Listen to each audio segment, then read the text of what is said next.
And we are back. We are back, bumble bitches. 2 nights in a row with the After Dark crew. Back to back.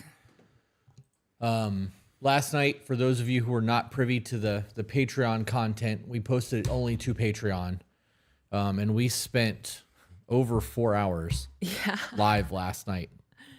Didn't feel like it. Doing a recap of episode 2 of season 1 of You, the Peaches edition. Yep. And then finish the lyrics for hours. Yeah. When I woke up this morning and checked our Patreon, our Discord chat, the Discord chat, there were so many people who were like, my abs hurt so bad from laughing last night. And like, the IT guy was like, man, I'm in the gym doing rows and I'm laughing and the weight slipped out of my hands. And like, I love that. yeah. That's awesome. Love the Kool-Aid shirt. That's for sale on tobebetter.com under the store. We have a whole bunch of cool merchandise, guys. We even have tumbler cups that have that on that. Cups. Ghosty asked if you drank water today. Did I drink water today? I drank over, I'd say 3/4 of a gallon. I'm drinking salt water. Quite literally. But it also has potassium in it. No, sodium. Potassium, magnesium. Sodium is salt. There's lots of that in there. Oh, I love the sodium. I'm just saying all kinds of fucking fancy science words.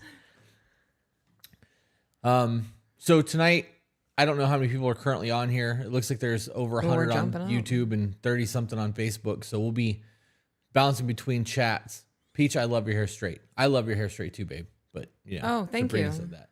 I have a list of 200 questions. Okay. That we can do that are not like the typical questions. Okay. And I can see the first 9, and the 9th question is one that I don't know if I can answer. But we'll get to that.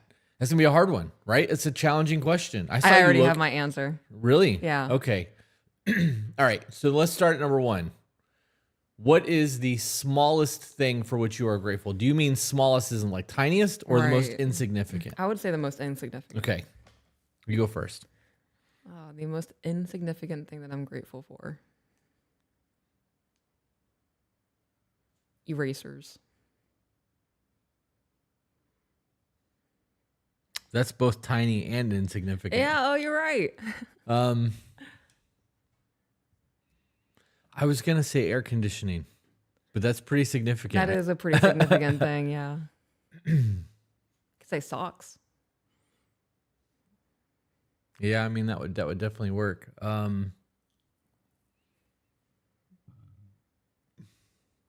Kneecaps. We need those. Yeah.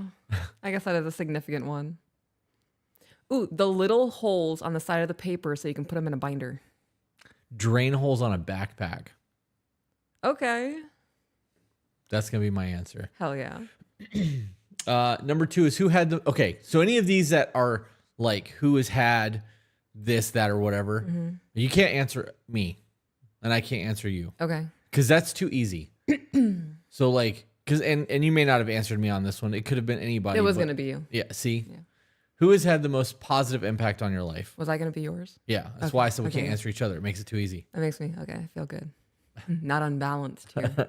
Who has had the most positive impact on your life?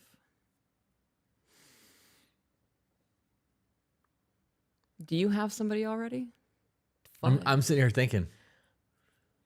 I would like you guys to answer these questions in the chat too when they come up, because we're going to be popping over and looking at the chat as we go. Most positive impact on my life.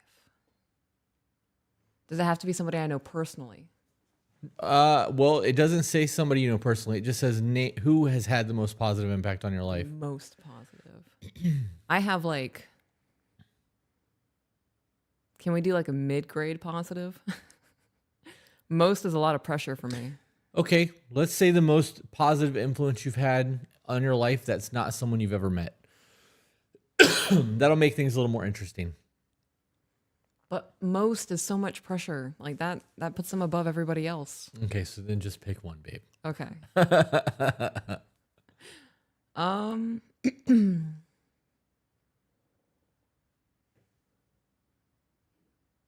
Jordan B. Peterson. Alan Watts. Yeah. Yeah. If you could use a time machine, Would you rather have one that only goes back in time or forward in time? And then why? Why is it not on there? But I want to know why. Oh, that's a hard one. I want to go back in time Why? because I like history. I want to know what the human progression has looked like. And what if I'm scared of the future? What if some shit happens that I can't prevent? And now I have to go back to my time and be like, everybody's about to die, but nobody's going to believe me. Okay. For everybody in the chat that's answering, you guys can't say your spouse. You have to pick somebody other than your spouse. That's too easy. I'm gonna say the future because we already know what happened in the past. You're not scared of what's going to happen in the future? I would rather no, I'm not. Well, if you find out stuff you didn't want to know, I mean, you're going to have to know. But I'd rather have the heads up. well, what if it's something? What if you go like 300 years in the future, and there's another Hitler? I'll be dead. Who gives a shit? Okay. I mean, I know it's pretty harsh to say, but right, but like, I'll I would Nostradamus some shit in some books and be like, beware of the guy. oh, okay, that's a good idea. Yeah, okay. I am an author now. You know So, I could just write another book. what was that? It was a movie with Nicolas Cage, and he had a book. National Treasure? No. No, and it was a different Nicolas Cage movie.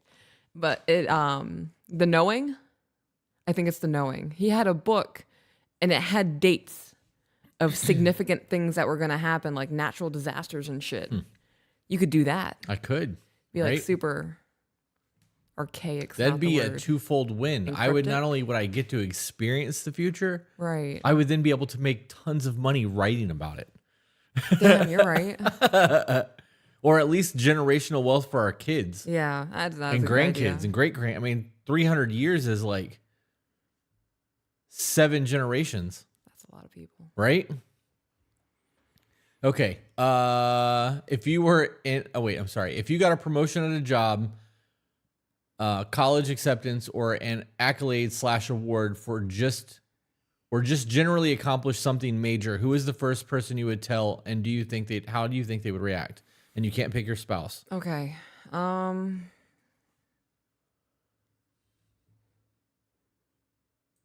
My sister.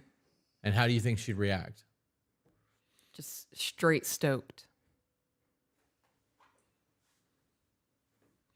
Well, that's kind of depressing Why? because my answer would have normally been Sean, and now that I'm thinking about that, I don't think I would tell Sean. Damn.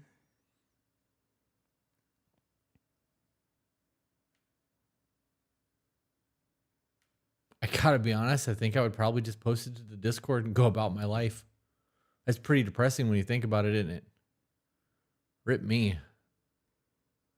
I don't enjoy that at all. Damn. Okay, moving on. If you were an inanimate object, what would you be and why? I think we have answered this one before. An inanimate object. I don't want to get jostled.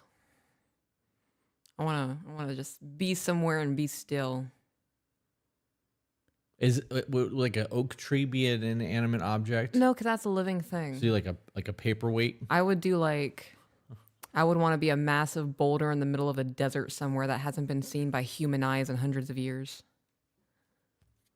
And the only thing that touches me is dust and rain. That sounds nice. Yeah. Yeah. Somebody said a traffic cone.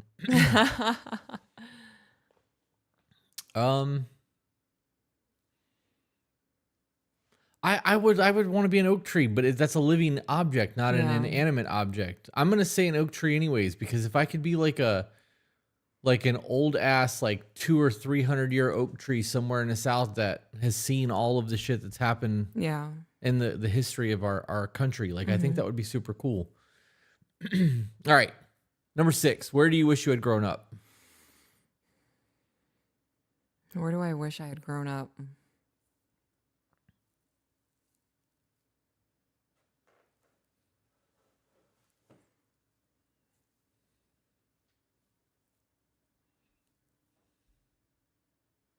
Italy. Okay, why? I love the history there. The food. I like the way things are set up there with the shopping. There's not Walmarts. There's a lot of emphasis on community in Italy too. I can't give you a specific place. I can give you criteria. Okay. I would want to live somewhere that's got a good mountain scene that I could hike in regularly. That has a good sense of community, but also has a school system that is a requirement that you learn more than 2 languages before graduating. Yeah. Number 7, if you could be good at any profession without having to receive the accompanying education or trade experience, which would you choose? If I could be good at any profession, so like pretty much, okay, I just know it. Like I'm just great at it. You become a master at it.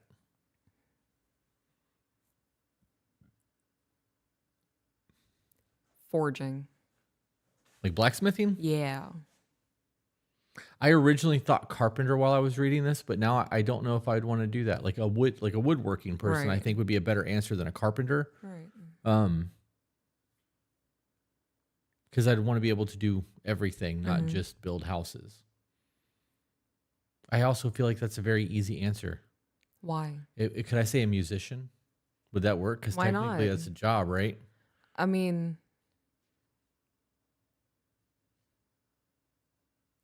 the council will accept. Yeah. I'm gonna go with the woodworker, like a Yeah. legit, like old school woodworking person. Okay. Hell yeah. What is something you're terrible at but wish you could do well?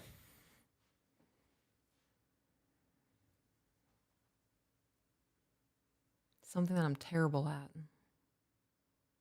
but wish I could do well. Paddle boarding.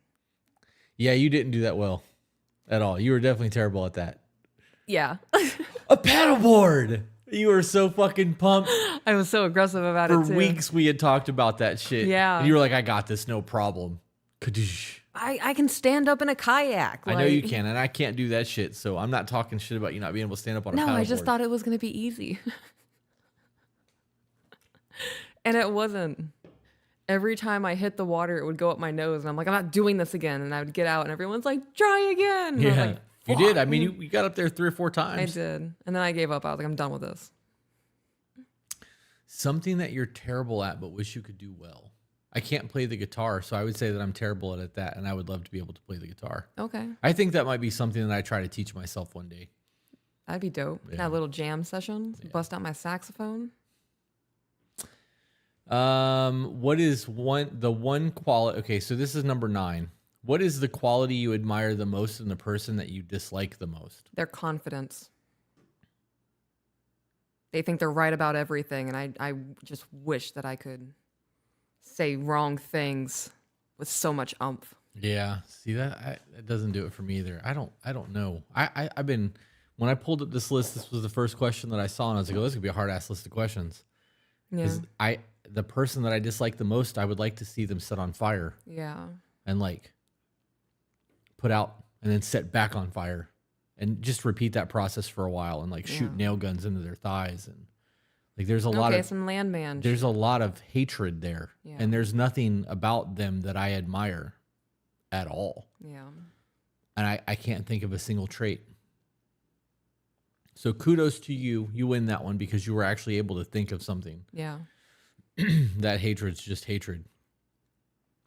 What is the most recent thing that made you cry? My husband. That song in the truck this morning. Yeah, that that was it.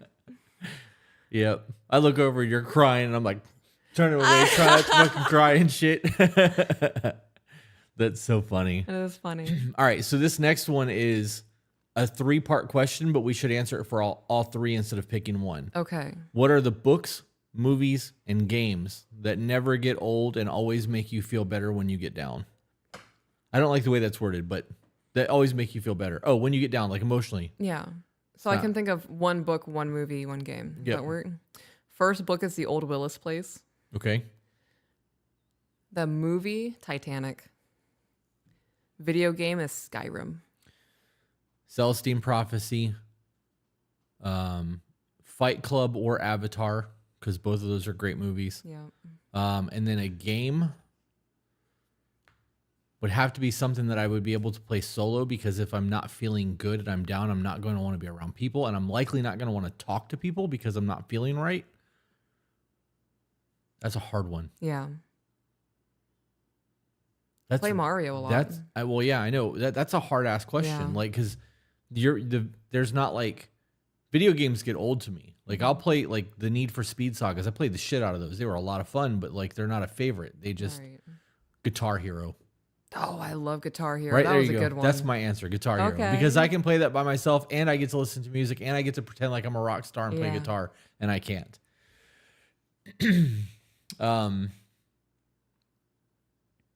Fuck yes for Skyrim from Oliver Murphy on Facebook. Heck yeah. All right. What is the most trivial thing that you have a strong opinion about? The soap gene exists when people eat cilantro. Well, you know that's real. You have it. Right. I'm going to die on that hill. The most trivial thing that you have a strong opinion about. Oh, man. Why am I drawing a blank right now? Pulp and orange juice is disgusting. I changed mine. Where did you just think of that? Yeah, I did.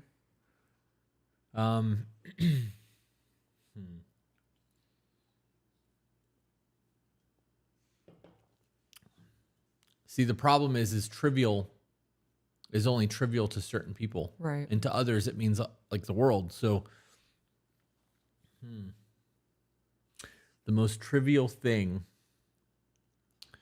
that I have a strong opinion about. That orange juice one was good, although I like pulp and orange juice. I know. You like to chew your smoothies in the morning. I know I do. It's too chunky.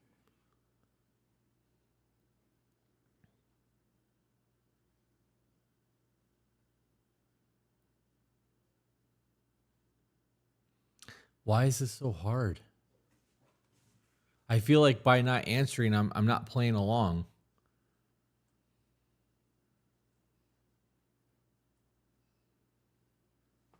People chewing with their mouths open.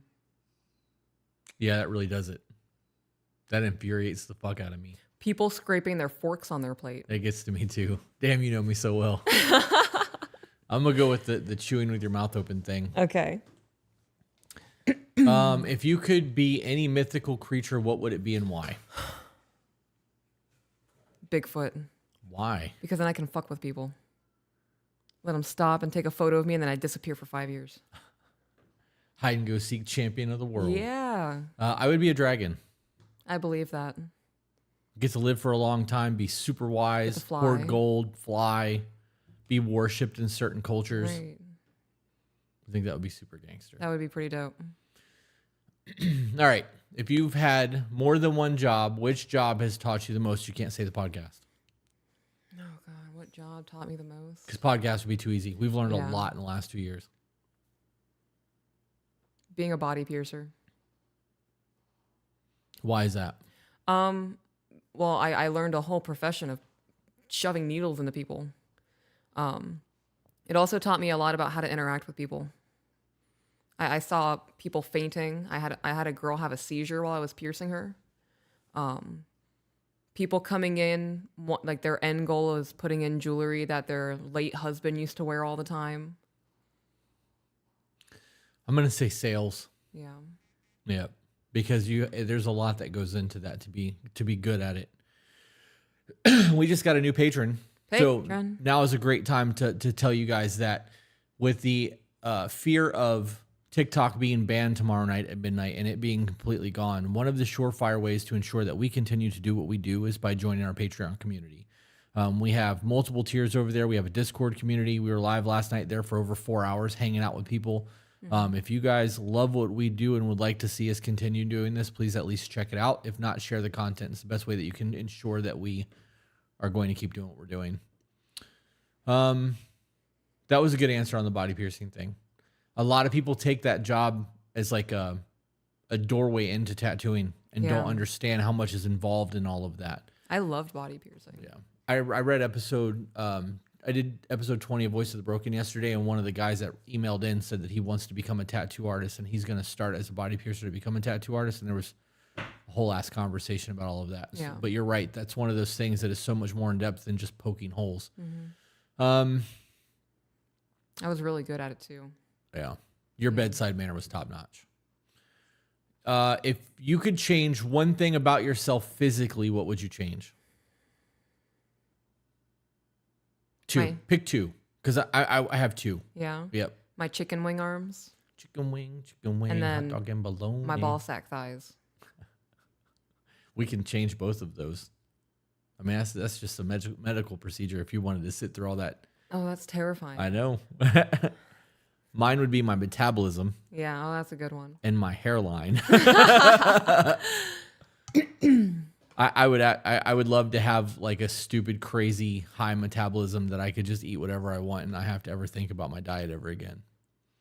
Yep. You know what? I'll keep my chicken wing arms. And I want to change that to metabolism. That's a good one. Yeah. Speaking of metabolism, dinner wasn't enough for me. You're really pushing for a milkshake, aren't you? I did not say that, but I can see you fill in the blanks with what you want. I know. I've been wanting one all fucking day today. I texted you. I sent you a text message. Yeah. And was like, babe, I want donuts. I want sweets. I want something that I'm not supposed to have. Yep. And you were like, me too. This sucks. Blah, blah, blah. And then I was like, I'm going to order breakfast from Wendy's. Because it's kind of bad. It's not sweets. Right. And then I didn't get it. I ended up getting a fucking bowl of food. And now I'm like, I mean, I could do that now and just not get a big one and it'd be okay. Or I mean, if you're going to cheat, you might as well fucking cheat, right? Yeah. Ugh. This is bad. What single event or decision do you think most affected the rest of your life? Was there a turning point in your life? I'm not going to, well, duh, but it's on the podcast, so I'm going to choose a different one. You mean the podcast did it, or? No, me breaking down in my apartment, realizing that I was the problem and Oh, yeah. everything. Yeah.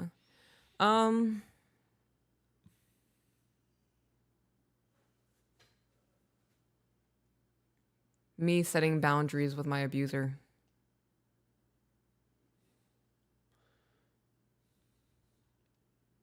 Do you want me to read that? Or? No, we can. Yes, but hold on. There was a second point of that. Was there a turning point in your life? Yes. Was it the same thing?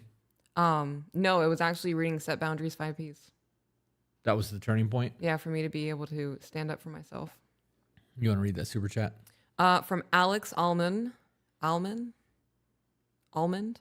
Best compliment I've gotten is my mom telling me that she can really see my growth from watching you guys.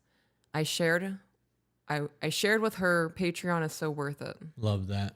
Oh, I'm glad. Good for you. If you guys are sending chats and you want us to absolutely see it and answer the questions, please send the super chats. We promise you we will answer the super chats. Real quick though, Chris, I want to start a food truck and I have a passion for it, like barbecue and much more. How would you start?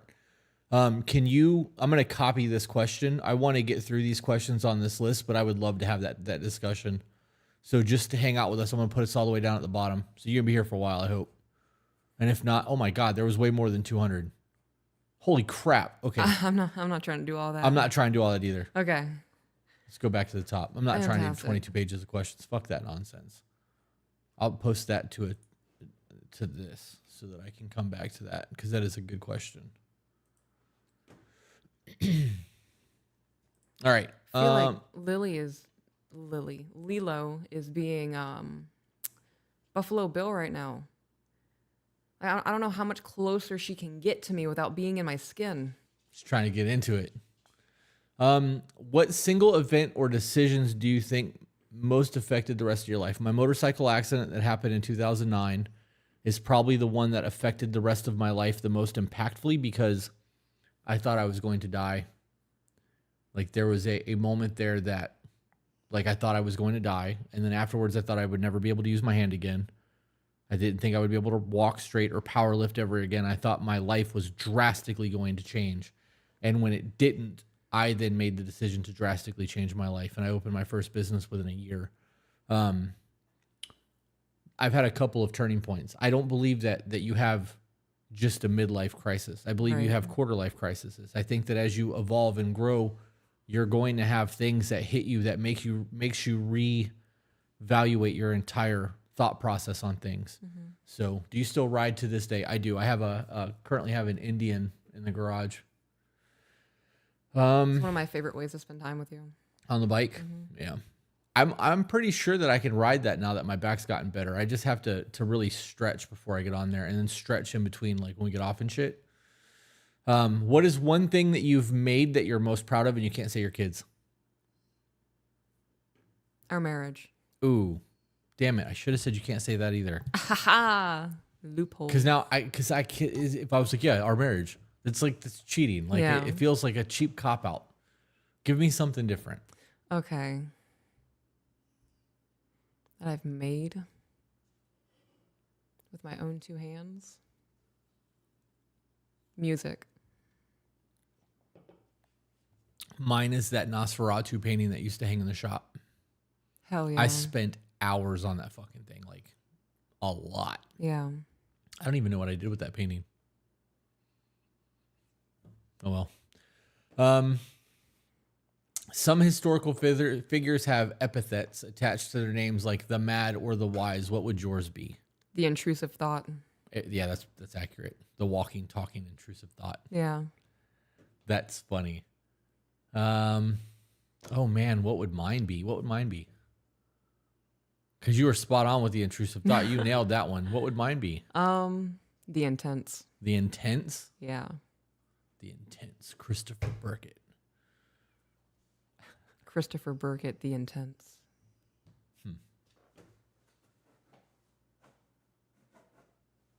Okay, we'll go with that. What was the best year of your life and the worst year of your life?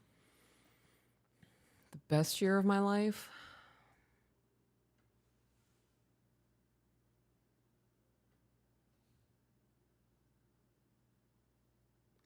It's easier to answer the worst year of my life. Yeah. Why is that? I don't know. That came to my mind immediately. So I'm going to answer that one. Okay. The first year that I was living as a single mom. A lot of growth that has to happen in that time frame. It was really rough. My mental state was shit. It was just a really bad year. I mean, it got better, but for a while I was in a really massive depression. My best year was last year. 2024 was my best year of my life. I honestly don't think that I can nail a worst year, because when I look back at my life, I assign meaning to things differently than most people do. Mm-hmm. And I can look back at like hard times. Like there was 3 years of my life that I was homeless, and I could be like, those 3 years were the worst time of my life, but they really weren't. Right. Like I learned a lot, and there was definitely some nights that really fucking sucked, but it wasn't the end of the world. Like it was just bad times, not a bad life. So yeah. I honestly don't know.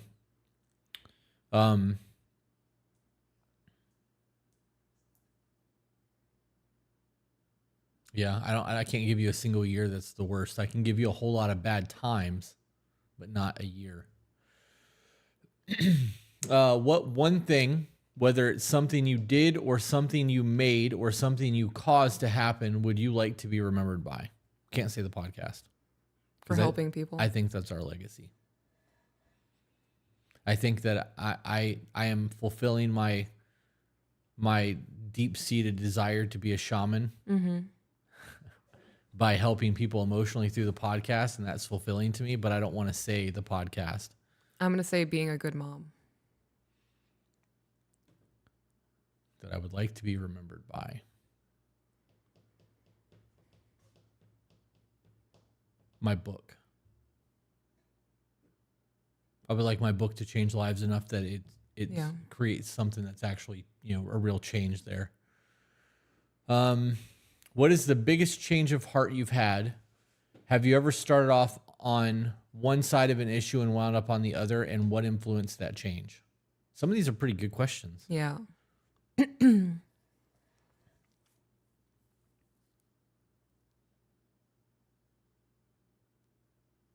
I can't think of anything for any of those.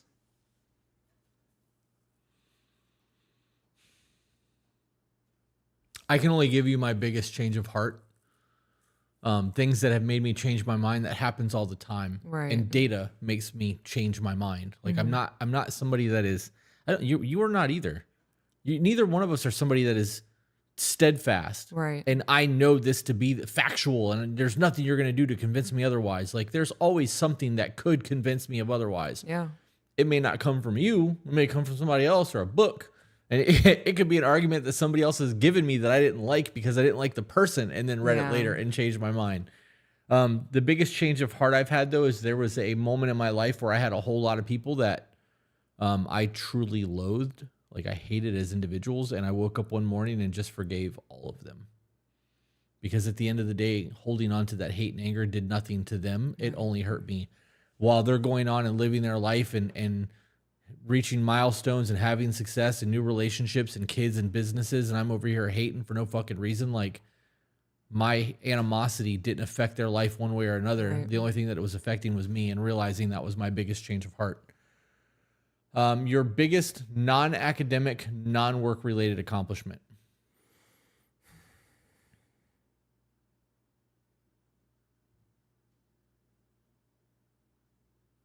My growth as a person. That's a hard one too. Yeah. Because almost everything that I've done is tied to business somehow. Well, you think about it. Someone on Facebook just said, "Wifey looks so sad or drained tonight." I'm having a fucking blast. I know it's not said with bad intent, but when I read comments like that, it puts me in a bad mood. I'm Can't- just existing, Right. talking with my husband. I've been laughing this whole time.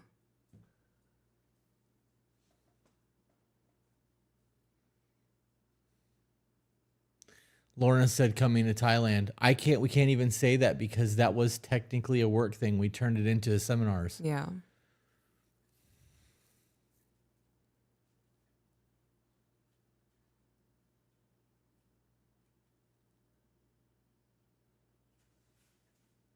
I have some things that I can say were accomplishments, but I don't want to put them out there. Like there are a couple things that are just a little bit too private. Some of them just never really need to be put Yeah. out there.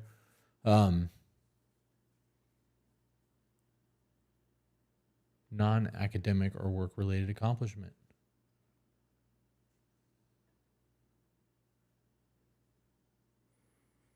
Jay just said being able to make Krista stay at home.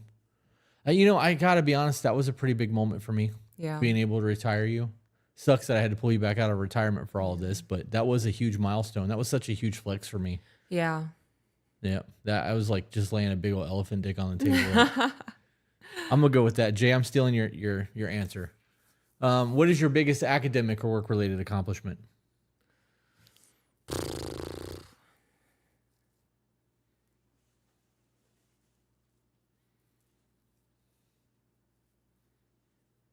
You can give me your top three. That way you don't have to try to rank them. I can. You want me to go first? What do you think? Yeah, you go first.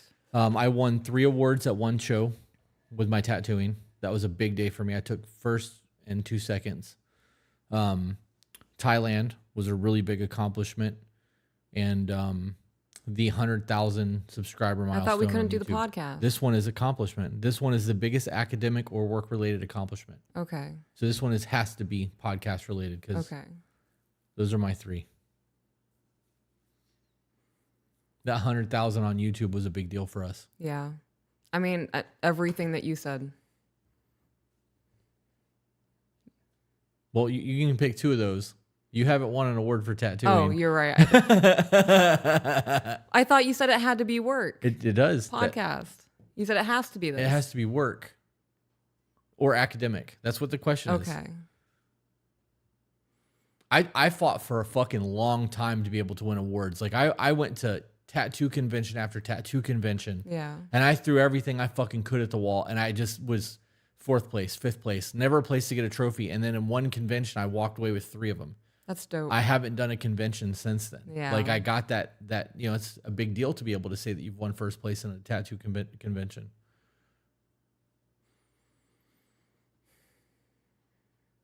So that 2 from the podcast.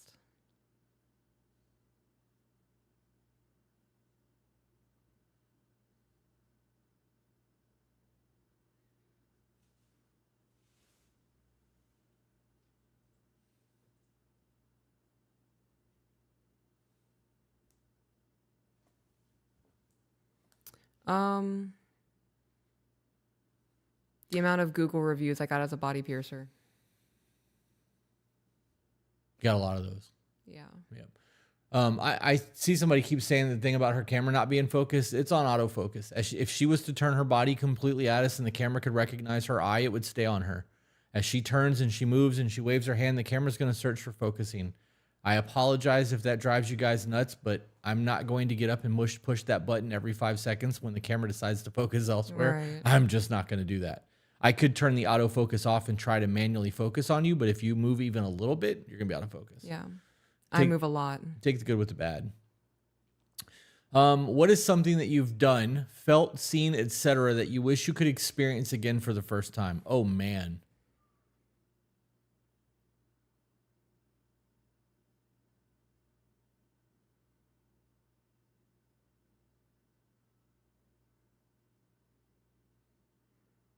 My children's infancy. Yeah. My answer to this is our first date at the garden, but we can't pick each other because that was the rules. I was going to say our first kiss, but And right, see? And then I was like the side-by-side adventure in Tennessee, but that's an us thing. So does that count? Because it's not like I was driving a side-by-side and you were, wifey Mad Max shit. So does that count? I would say that counts. Okay. I'm gonna go with that one then.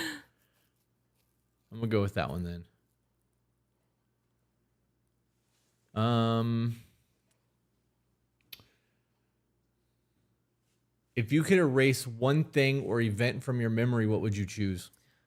Oh, one thing or event from my memory.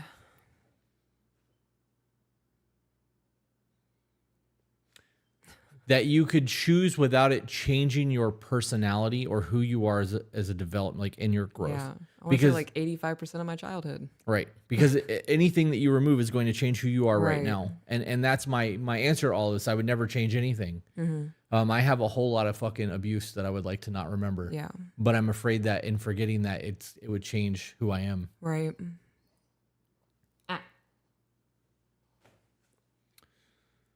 All right.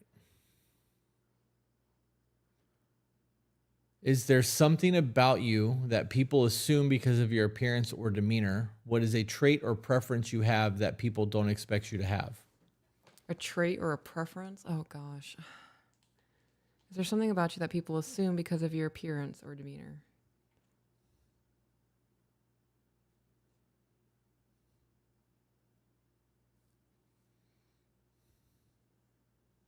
That I'm a people person. People do assume that you're a people person. And you really aren't. I'm not. Which is wild. And it's the opposite for me. Right. Because I was going to say that people expect me to be a big burly, assholey person. And I'm stoic, man. I'm really not. At least I don't think I am. Some people think I'm an asshole. That's okay. I think that I could be a whole lot worse. I think my filter's gotten pretty good. Yeah. If you were a character in a movie, book, or television show, what genre would you live in?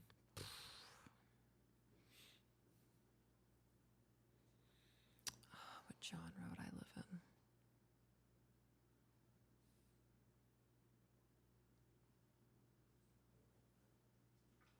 Is nature documentary a genre? No. Damn. Or a television show. Nature documentaries are a television show. Is that what you're going to go with? Nature Yeah. documentaries? Yeah. I'm going to go with fantasy or sci-fi. I want to be an orca. That's what you would choose. Out of everything that you could pick, you would pick a whale? I'd want to be Gandalf. I just want to be an apex predator. Yeah? Yeah. Okay. And I live in the ocean. Come on. That's funny. All right. What is the hardest way you've learned an important lesson? Every way that I've learned a lesson has been hard. Right.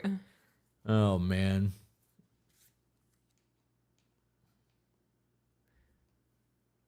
The hardest way I've learned an important lesson, blowing up my life. Leaving my first marriage, becoming a single mom. That was a That was a very hard lesson to learn.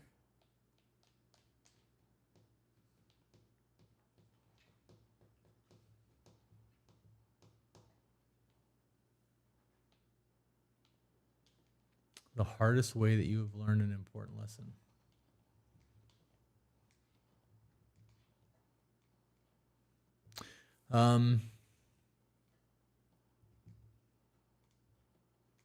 I'm not going to give the example, but I'm going to say that it involves my biological mother, and we'll just leave it at that. Okay, what cliche do you think is bullshit, and what cliche do you think holds truth? I wish that they had, like, examples there. Well, the one that I think is bullshit is happy wife, happy life. Ooh, I agree. Yeah, I agree with that 100%. So I'm ride with you on that one.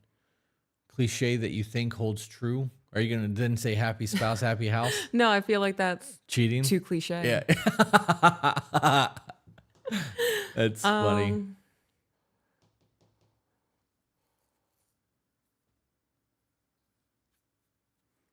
If I have an attitude, I'm probably hangry.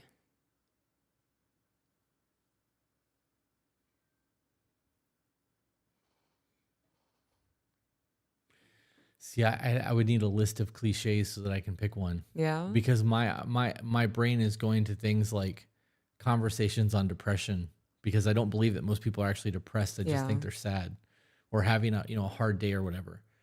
I'm gonna have to think about that. Let's read the super chat real quick though while I think about it. You want me to read it? Yes. Okay. So I can think about it. This is from Kenya. Yeah.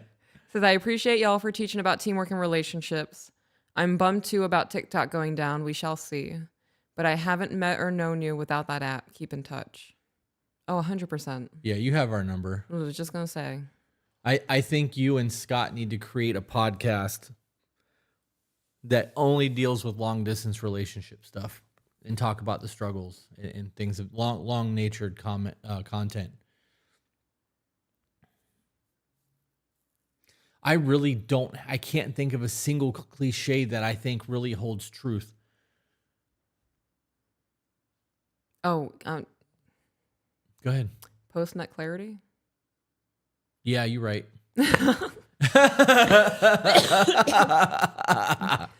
Yeah. How do you remember this shit on the spot? Like I don't know. These questions put me on the spot and my brain stops working. Yeah. Like I don't know if I'm going into like fight or flight anxiousness or what's happening, but like I can't think for shit right now. Yeah. What do you fear despite having no real reason to do so? Basically, what is an irrational fear you have? And you can't say driving behind a logging truck. Or clowns, because everybody says those two things. Thing that I have an irrational fear of? Something catching me after I turn all the lights off and I have to go through the house at night. I walk a little bit faster to get to the bedroom. Yeah. Yeah. You're in the bedroom. You can keep me safe. That's funny.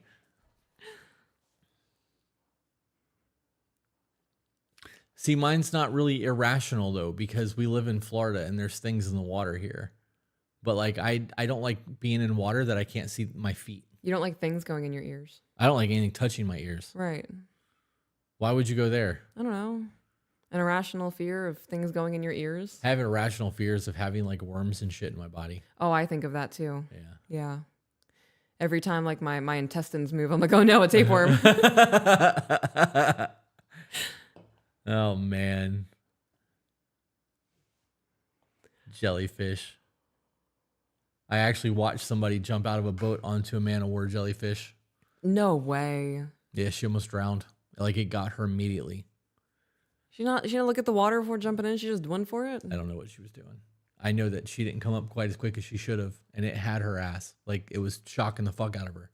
How did she get out of the water? I don't know if people jumped in and saved her, but I remember them pulling on her back onto the boat. I wasn't jumping in the fucking water. Yeah, no. What the not fuck's a going on with her? superhero, Like, I right. don't know what's going on. Right. Kraken's got her ass. I'm not going to sacrifice me. Kraken's got her ass. Okay. Imagine that you could choose when and how you die. At what age would you like to die? No maximum here. And how would you like to go?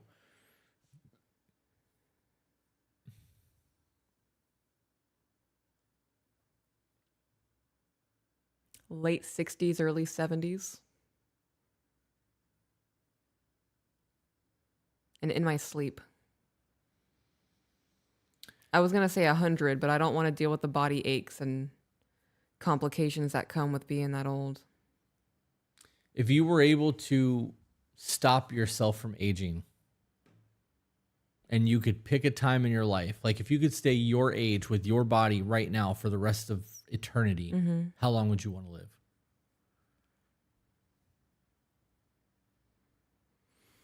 Oh, I don't know, but we watched that one show where he picked a random peasant and he's like, you're going to live forever now and I'm going to come back every 100 years or whatever. And you're going to tell me about your experience. What was that? I don't remember what that was, but that was such a good episode. Oh, that was that the Nightmare show with the dream guy. Like the Nightmare King made that dude, not the Nightmare King, whatever it was called. As long up forever. I would too. Like, I think that if I could, well, obviously I would rather be like 10 years ago because I didn't have half the body issues that I have. Right. If I could be 30 in my 30-year-old body frame for the rest of eternity, I don't think I would want to die. I think I would just ride this bitch out until nuclear war happened and wiped us off the planet. Sandman was the name of that show. There we go. This is a good show. Really, I didn't like the last episode. I feel like the last episode was really fucking stupid, but the rest of the show was really good. Stupid Pacalolo said, been watching you Beans since the beginning. I appreciate you Beans for everything. I don't know what's with the Beans thing, but I don't know what it is either. It's my 30th birthday today. Do you guys remember your 30th birthday? I do. I do remember my 30th birthday. I try to forget every birthday. I hate my birthday. Just another day. Yeah. I there's a lot of mess that happens around my birthday, so I just want to wake up and go back to bed. I get that. What character archetype is closest to your personality? What does that mean? Character Are archetype. you a superhero? Are you a villain? Are you protagonist, antagonist? Are you supporting character? I can't think of any archetype names. Let me Google that.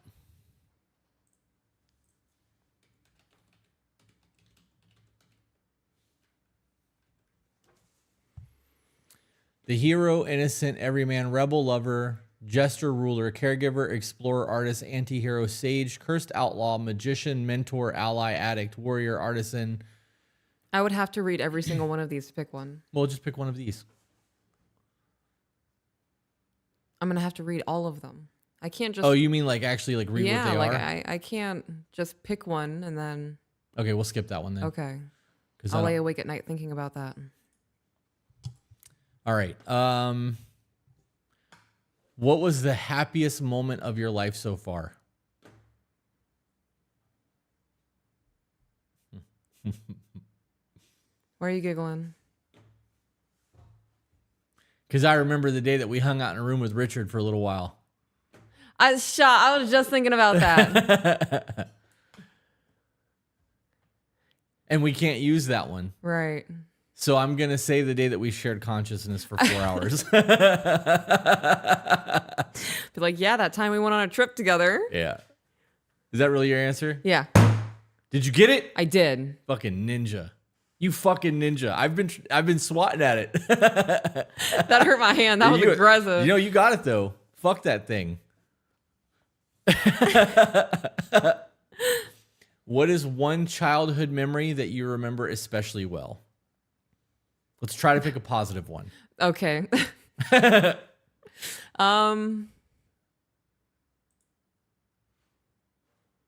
Visiting Paris and seeing the Eiffel Tower lit up at night.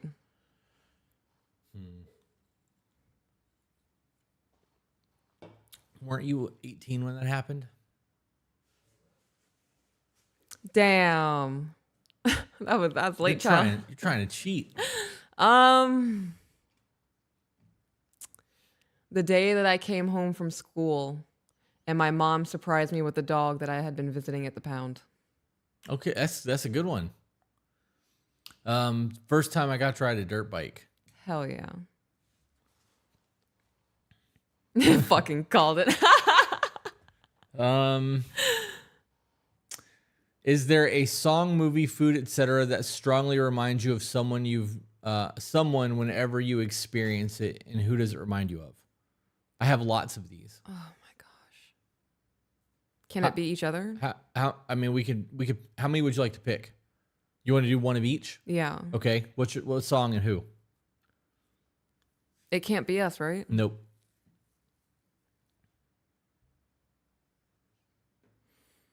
I can do 2 songs right off rip.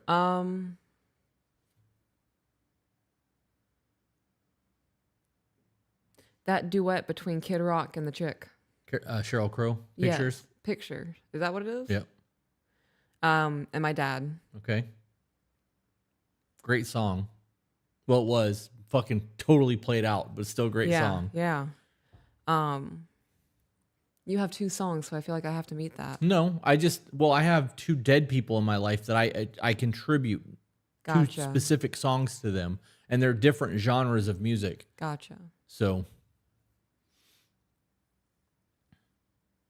Stairway to Heaven makes me think of my grandfather. okay. A movie that makes me think of a person.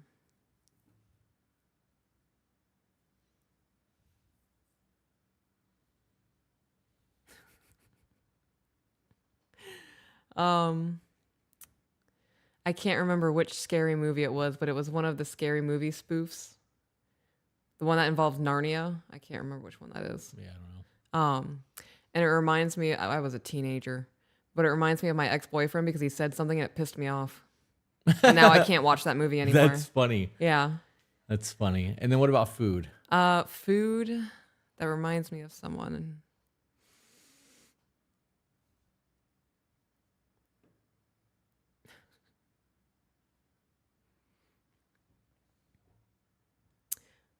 This this is a story from France. When we were in Paris, we a family hosted us for dinner. And I can't remember the mother's name, but she spent like 12 hours that day cooking a 5-course meal for us. And she made this anchovy green pizza pie thing.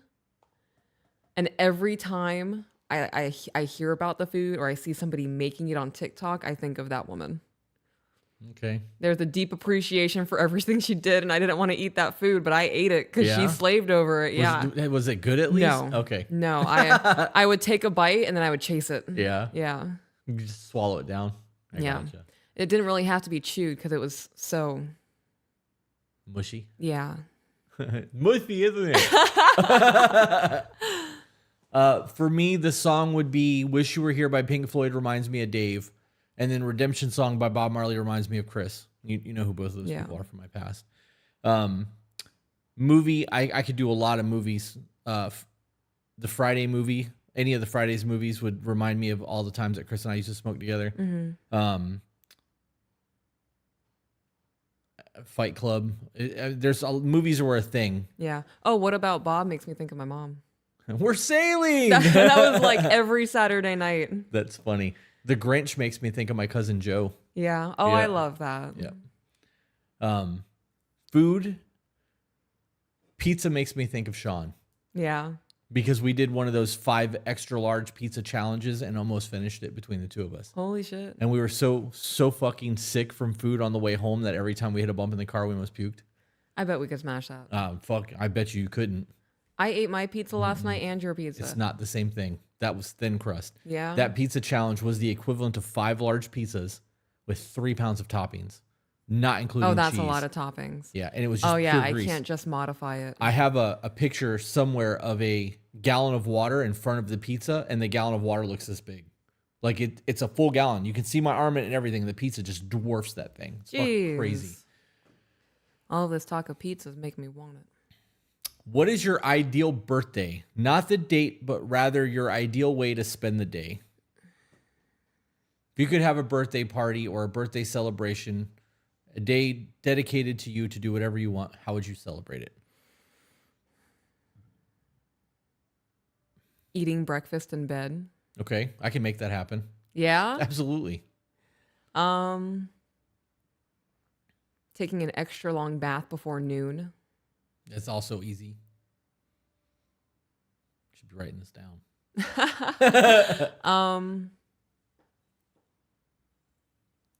Us going on a lunch date. And then you and I taking the kids to go see our closest friends in a cabin somewhere. Okay. All of that's probably doable. Like I could probably make that happen relatively Yeah? easy. Yeah, just taking some planning and some finagling some people around. Okay. I would want to wake up in like Bora Bora. Do you remember that the angsty or the anxious traveler show that we watched on Apple Yes. Plus I love that show. where he stayed in the islands and those resorts that are like $10,000 a night and you wake up and you're on the fucking water Yeah, like I you're do. I would like that would be the perfect birthday would be to wake up and just spend a day away from everyone, not connected to social media, experiencing that kind of area snorkeling, even though I can't really go underwater, but like that would be Yeah. the fucking move. That would be dope. Um Did we read that super chat?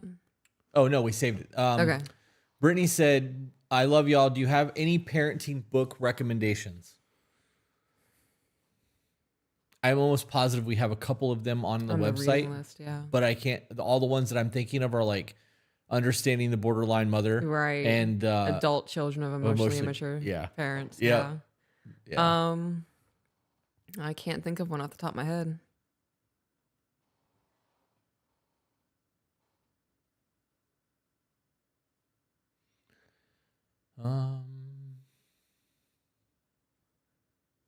All right. Okay, we're done. All right. Are there any smells that bring back memories for you? What are they, and what memories do they elicit? I like that word, elicit.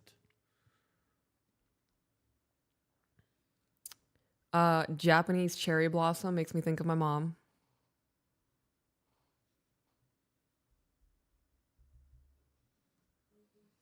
The smell of a Christmas tree makes my grandma always did these really elaborate Christmas villages during Christmas. So the smell of a Christmas tree makes me think of that village.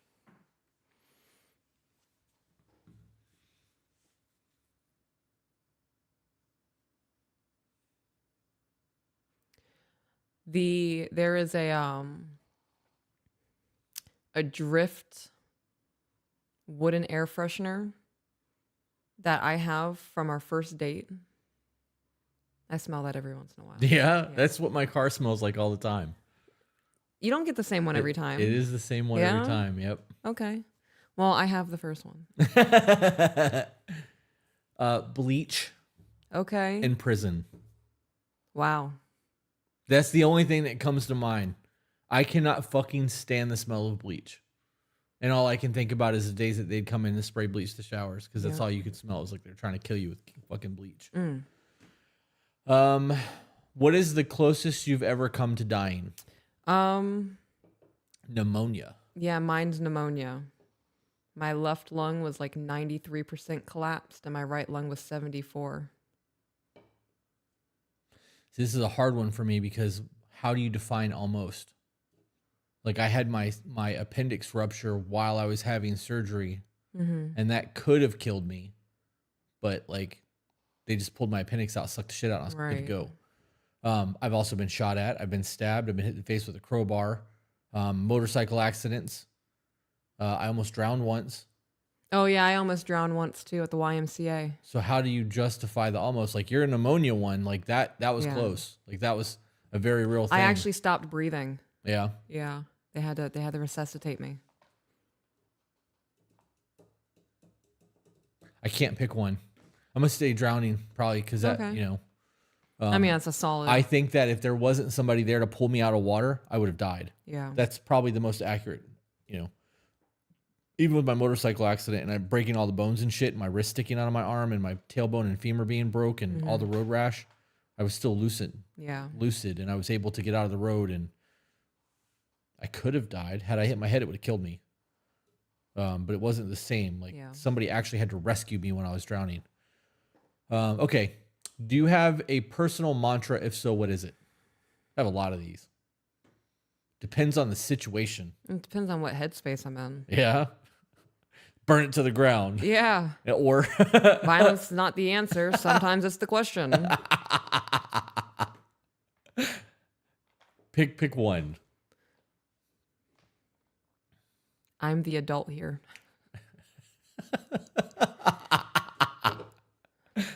Prioritize, execute, and burn the fucking ships. Yep. Lorna said, where are these questions? I would love to answer them personally. I will post this right now into our Discord. And I will tag you in said Discord. Wrong chat.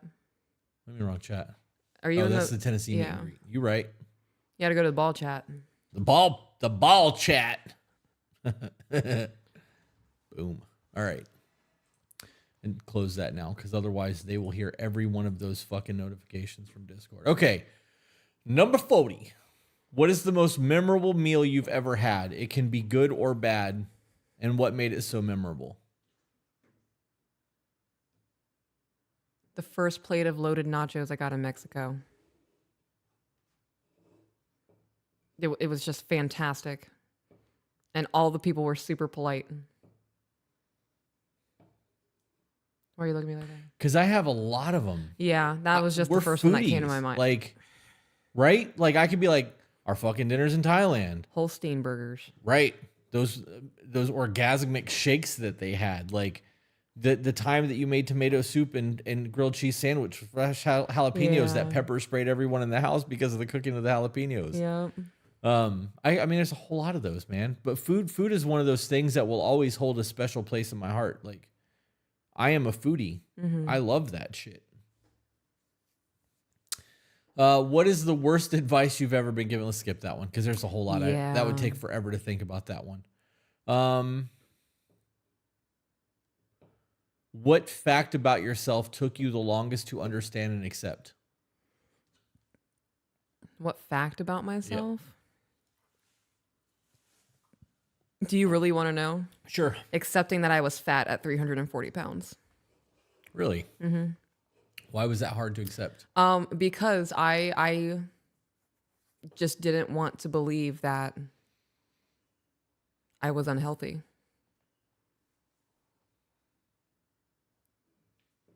I wanted people to tell me that I was thick and plus size, beautiful, and all those other kinds of things. Live in that delusional mind state. Yeah. Mine is that every decision that I have ever made in life has put me through exactly everything I've gone through. Yeah. Everything that's happened, even the bad shit, especially the bad shit, is all a result of decisions that I've made. Mm-hmm. And I know that people are going to come up and they're going to get all in their feelings because they have trauma and they want to blame other people for it. But even my really bad shit, if I would have not gone somewhere, that thing wouldn't have happened. Right. Right? Like, I am not a victim of any of this. It is my decision. Mm-hmm. Obviously, when you look at your childhood, that's a little different because there's supposed to be people that are supposed to take care of you and prepare you for adulthood. I don't talk about that. I mean, like, when you are responsible for yourself in life, it does come down to your decisions. Yeah.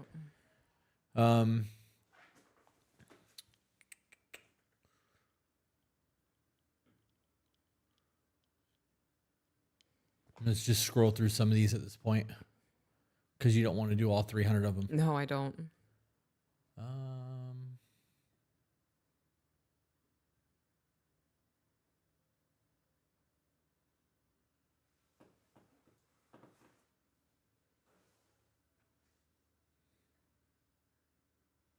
If you could ask your future self one thing, what would it be?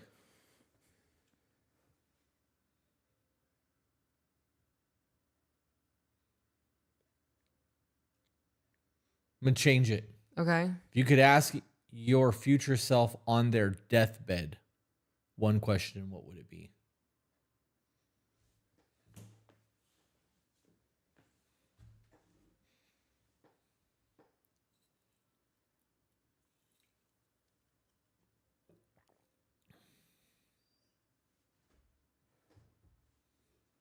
I would have to spend days thinking about that.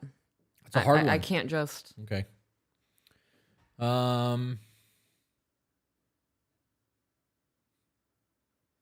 How would you summarize your life so far in one sentence?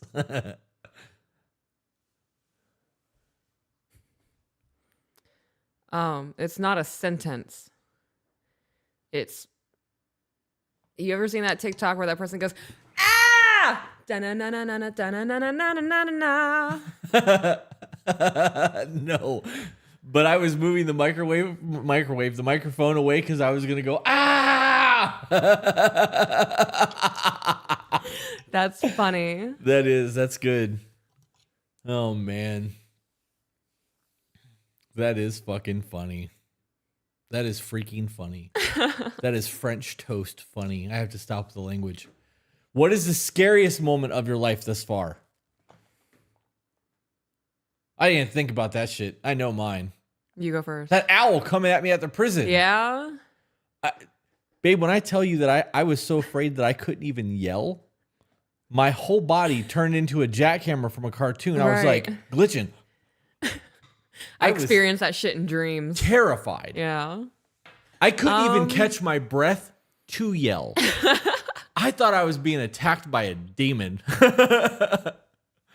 Have big old ghosts coming at you. Oh, it was so bad. We were talking about it before we walked in there. We did. Oh, you guys did. Yeah. Yeah, that's funny.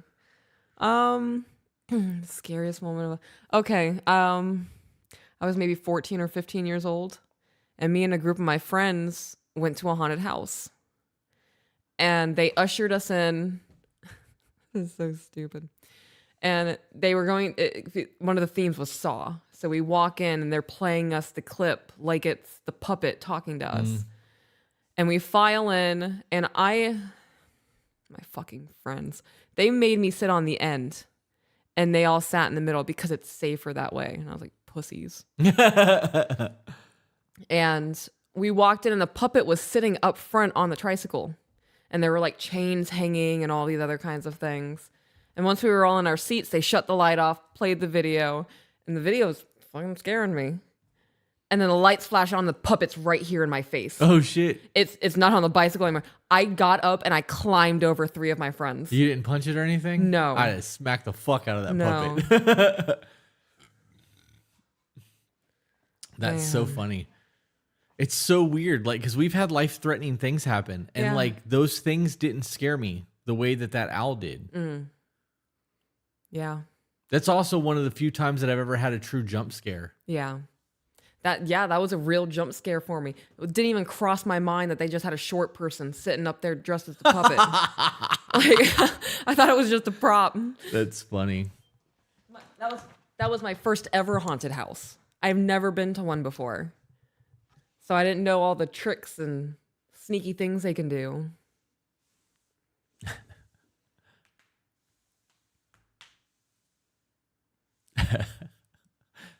You are such a jumpy person. I can only imagine you must have came out of your fucking skin trying to get away from that thing. I screeched. I probably sounded like the owl that was flying at you. Yeah.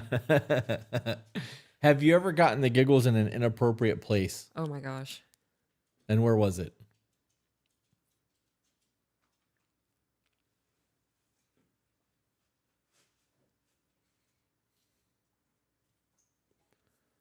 The theater while watching the Grapes of Wrath.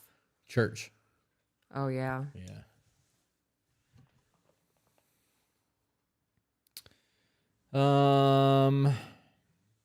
Scrolling looking for something else.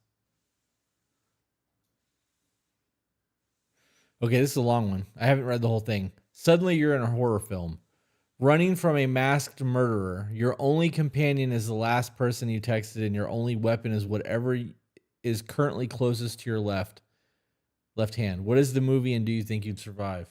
I have a can. Carrie was the last person I texted. You were the last person I texted, and this is my only weapon. I'm fucked. I'm gonna take this whole arm. Use it like nunchucks. Yeah, mine's to the right. I don't have that option. I have this in my cell phone. I mean, you can like make a shank out of that can, cut it up, make it sharp. Yeah. I don't know. I think I'm done for. I think I'm fucking done for. Oh man. scrolling. All right, let's answer that other question because these are all Okay. just getting to be kind of boring. The question that came through on that super chat earlier said, Chris, I want to start a food truck. I have a passion for it, like barbecue and much more. How would you start? If I had to start a food truck business, the first thing that I would be doing is looking to figure out how much I need to invest in a food truck, or if I'm buying a trailer, and if I'm buying used or not, and if I can afford it, right? Like if I can sign and get it versus having to save money and build it or whatever. That would be the first thing that I would do. Second thing I would do would be putting together a menu.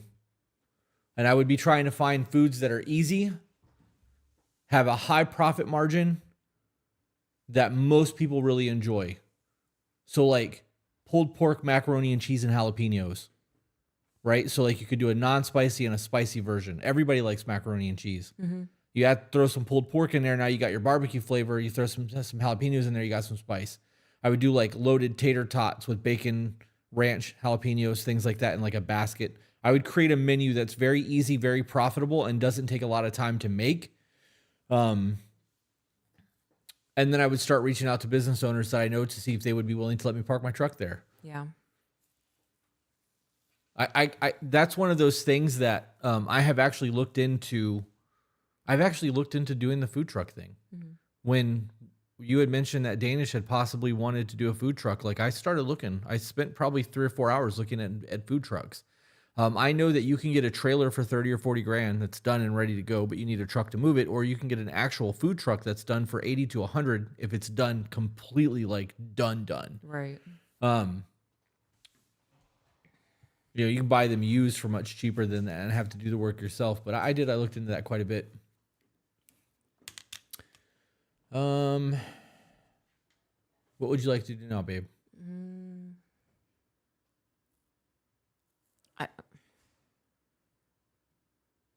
We can do Q&A. Okay. We can jump off. Down for whatever. We've been on for an hour and 13 minutes. Somebody said I would think that figuring out the licenses you need to be able to do that is also a first step. I agree with that.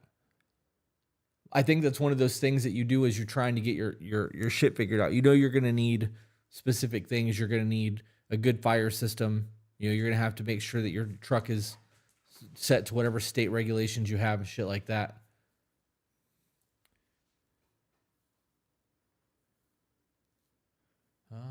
I always thought a nacho truck would be pretty smart. I like nachos. Do a Mexican food truck with margaritas. I listen to you guys Monday through Friday during my entire shift. You guys really know how to run a great podcast. Thank you for that. Thank you. How do I find Peach's vlog? You go to patreon.com/to-be-better and sign up on the $15 tier. I think it goes to the $10 tier, but if you're going to spend the $10, spend the extra $5 and get the Discord. Yeah. And the live streams and all that other fun stuff. How do I, yeah, that was Peach's vlog. To be better cookbook ? That's a Peach's question. She does the cooking, I do the eating. Yeah. I don't know.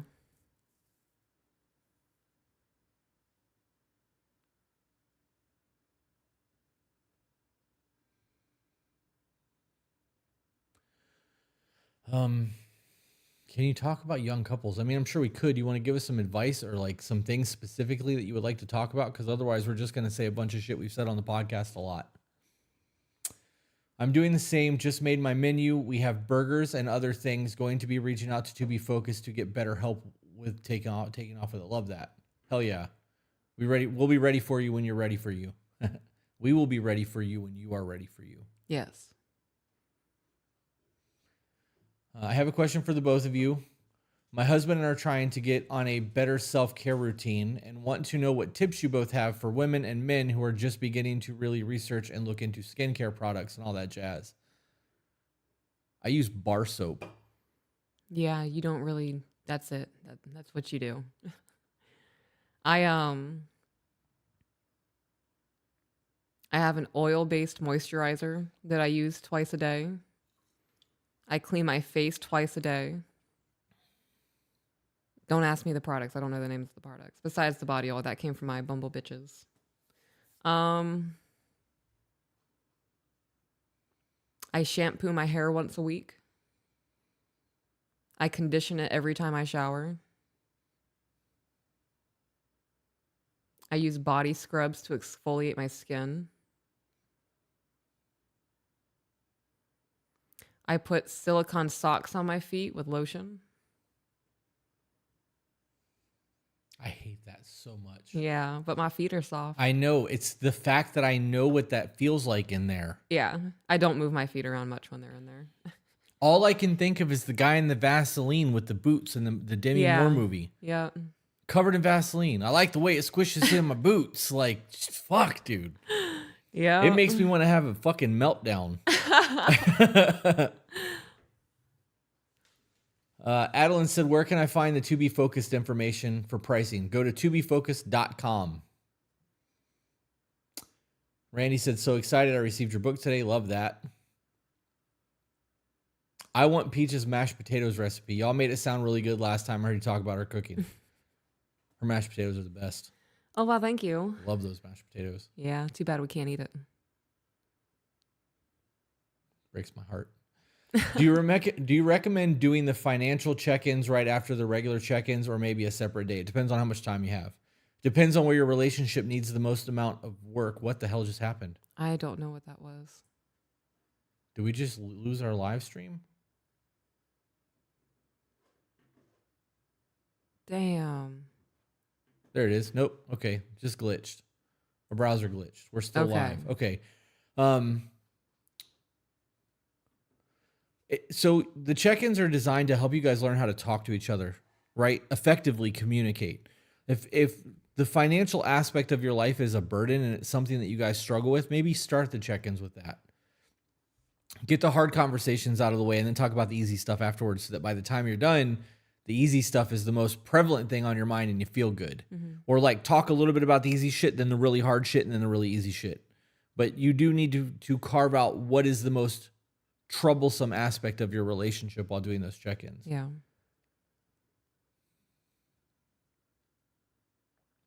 Chelsea for $5 on YouTube said, would like to give a big thank you for all the growth y'all have helped me do. My boss told me he has seen a lot of growth and looking at promotion. Love that. Congratulations. That's awesome. And you were getting blocked. Fucking douchebag. Have you tried the carnivore diet? I have. I don't know what's going on over there. Sabrina said, just stopping by to say we appreciate you both. That was a super chat. Guys, if you want to make sure that your shit gets read, send super chats. We will always read the super chats on YouTube. Otherwise, we're just scrolling and trying to catch them as we see them. Right. For those of you who are watching on Facebook, all 73 of you, if you would like to be able to comment and leave super chats, do that shit on YouTube. Actually, just all 73 of you, go to YouTube, subscribe to our YouTube channel, and hang out with us over there.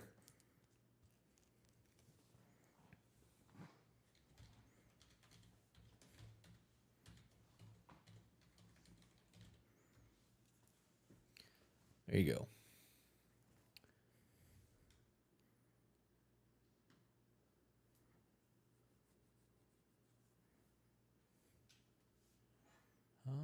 What was that?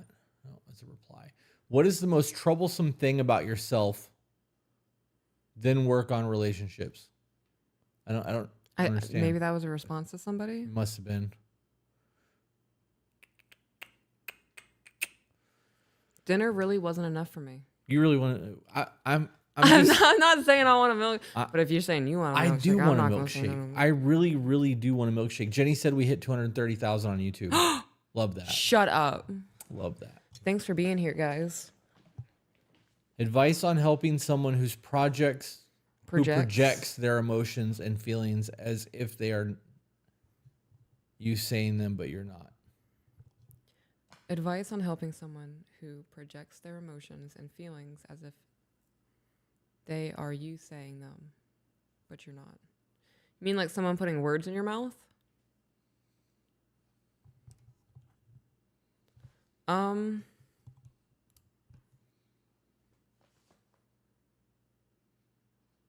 I have a hard time with that. Yeah, I'm not going to have a conversation with you if you're not going to listen to what I'm saying. Okay, so then what about the people who are listening to what you're saying, but they're hearing what they're hearing and not what you're saying? Well, if they're willing to accept that what you're hearing or whatever, if I say something and you hear it in your ears and then your brain processes it as something else because you take it personal or it makes you emotional or it triggers you or whatever, and you're not willing to try and understand what I'm saying, I'm done. You can sit there and have your little meltdown, and then we're going to have a conversation about whether or not this relationship is going to continue forward if you're not willing to work on that. Not you, anybody. I don't want you to feel like I'm saying that to you.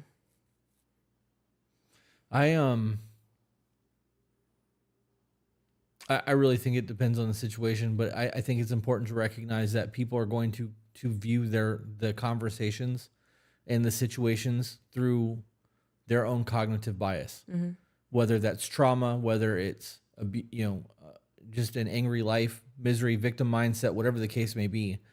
But it is very common for someone to say something to somebody, them take it with their emotion and not the logic aspect of things, and then most people don't have the common sense to say, this is what I heard you say, and then have a discussion about what's going on up here. They just take the shit super personal and they react instead of respond. That situation, the question that she's asking is a difficult one because it's not black and white. There's gray areas in that. So Tank Smith said the book has been awesome this far. Thank you for that. Love that. Selena said, came from Facebook. Love you guys. Watch you all the time. Thank you for the sub over here. We appreciate that. Hello, you guys helped me through a very bad relationship, and I saved my life. Thank you for the advice. The videos help. I was looking for your YouTube. YouTube is to be better. I posted a link to it a minute ago. It's probably gone now. Super chat. Snooper chat from Amber. I appreciate how you guys have given me a different perspective of communication. I use Peach's female check myself often, and I've been applying what you guys talk about in my relationships. Love that shit. I hope that it's actually benefiting you.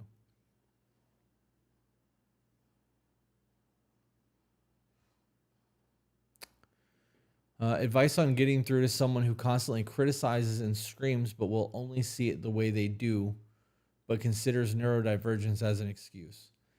I'm just going to go ahead and say that not everybody's meant to be together. Yeah. If you are somebody who is neurodivergent and the person that you're with doesn't believe that that's a thing, you're with the wrong person. Yeah.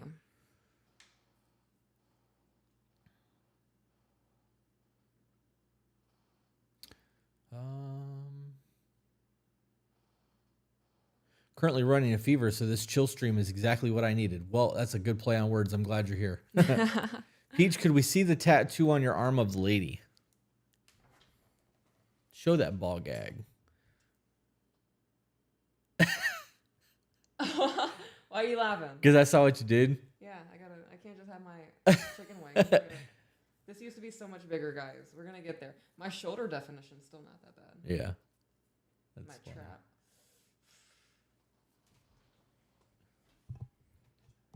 I want to be jacked again. All right.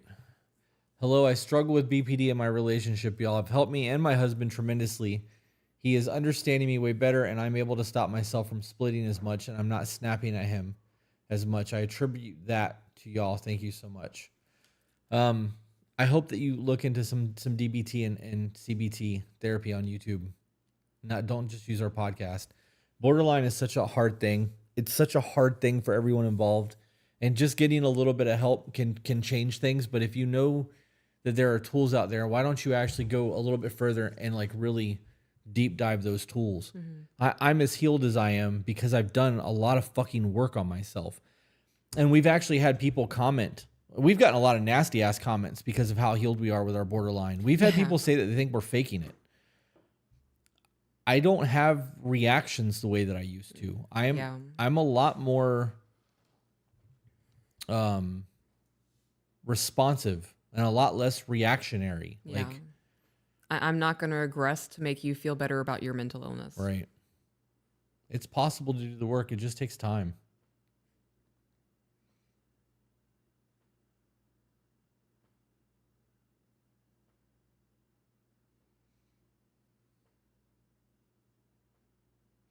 Thank you for reading my question and giving me a few tips. I really appreciate it. My husband and I are big fans, and we really love the change in ourselves that you have both influenced on us. Y'all helped me realize my self-worth at a time when I felt my lowest, and it helped me realize that I was in a toxic environment, so I changed what I could. I love that. That's all you can do.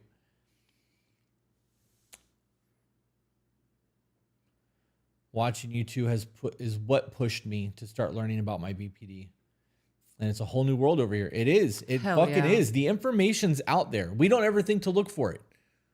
We don't. Like, we just live our life day to day and we struggle in the dark trying to figure out where the fucking light is because nobody's here going, hey, with a light flashlight, right? Like, come over here It's and over read here. this sign, because people aren't doing that for each other. Are you ordering us milkshakes Yes. with a big brownie on top of it? Fuck yeah. I'm going to get a burger from Steak and Shake too. That's funny. Jessica said, Peach, you made me feel so comfortable just being my normal self, and I appreciate you guys and your videos. You have helped me tons. I love that. Continue to be yourself. People can choke on you. Maxine said, where do I find the info to connect with you on a live call? There's no info for you to do that right now. We are currently in the works of trying to get that back to the Patreon so that Patreon members can do live calls with us when we can schedule them. Otherwise, if you would like help or coaching, you have to go through tobefocused.com. But it's not for live calls. It's actual coaching.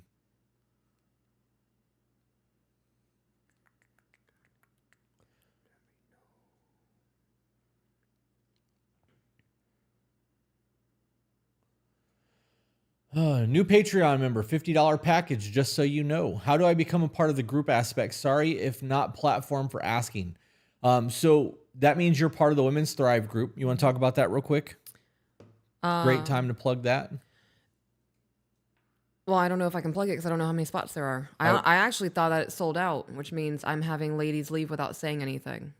That sucks. Which creates so much more work on the back end for me. You can always go back to Discord, because the Discord will automatically move people when they drop their tier. I might have to do that. But the Women's Thrive group, you Damn woman. What? Damn woman. What? You bad bitch.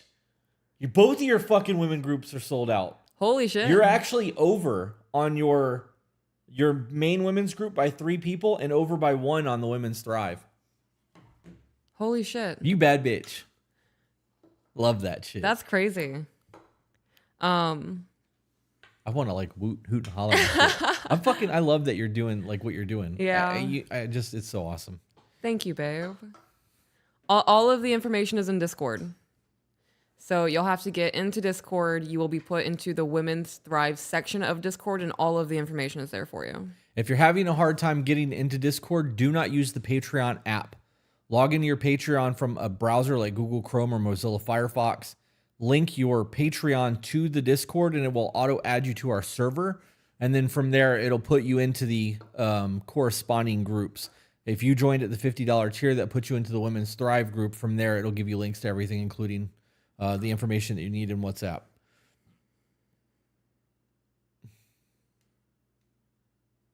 Zach said, people can choke on me, but I need consent first.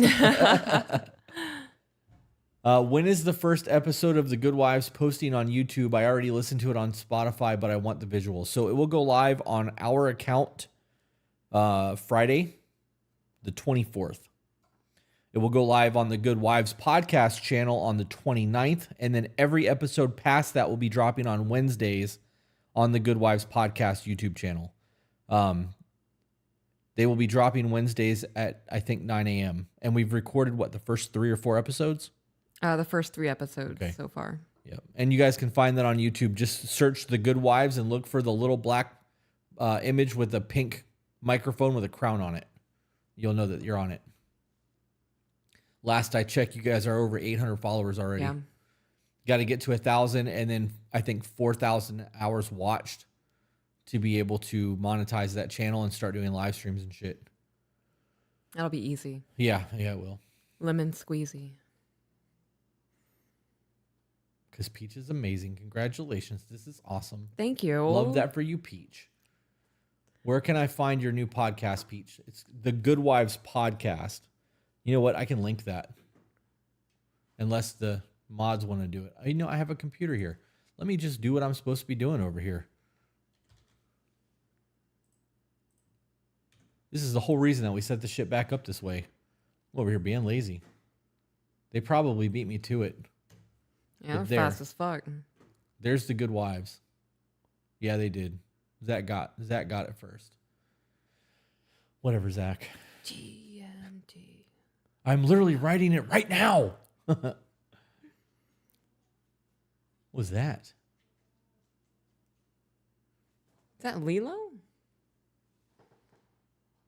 Yep. She's sleeping. She's having dreams. Freaking me out. That's funny. Jay said, "Get it, boss lady." Thank you. Timber said, "I love the private women's group so much so far." Oh, I'm so glad.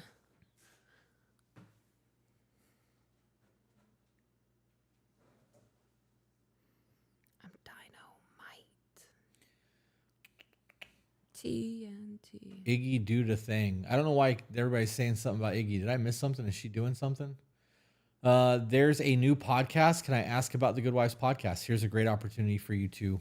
So that is a podcast where I co-host with Buff Bell, and our goal is to be able to reach men and women. We want to establish realistic expectations of what a marriage is going to be, what a marriage could be. You know, not everybody jives with what we got going on, and I get that. And we want to help people heal.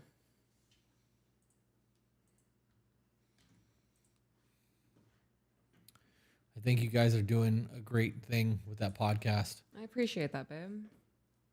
I think that the conversations are going to come different than it does when it's just you and me. Yeah. Because you have another woman's perspective there and you guys can challenge each other in ways that I can't challenge you. Jenna said the bookcases behind you look so nice. Thank you. It's all my knickknacks. I will have bookcases behind me hopefully next week. And then I got to figure out what I'm going to do with the like whiskey wall or whatever I'm going to put back there. As we're doing this, I'm going to go ahead and do this and say there's the voice of the broken, guys, for those of you who would like to listen to another podcast that we've done. We currently have 4 projects: To Be Better, The Good Wives, To Be Focused, and The Voice of the Broken. Yep. The Adeline said, if I had to choose between paying for To Be Focused or the women's VIP group, which would you pick? I think it depends on what you're trying to do. Yeah. It really depends on what you're trying to do. Yeah. The women's group is going to give you a whole lot of access to Patreon, and there will be other women there. So like if you're just looking for a community and you're looking to grow at your own pace and you're just trying to like level up, women's group is a great option. If you want one-on-one coaching and mentorship where you have 4 entrepreneurs sitting down trying to help you with your business, or 2 successfully married, happy people, 2 successfully married couples That works. that are thriving and happy in their marriages, To Be Focused. Like we have a whole lot going on over there, but there is a vast difference in the price. It's not, paying for coaching and mentorship is very different than paying for a group.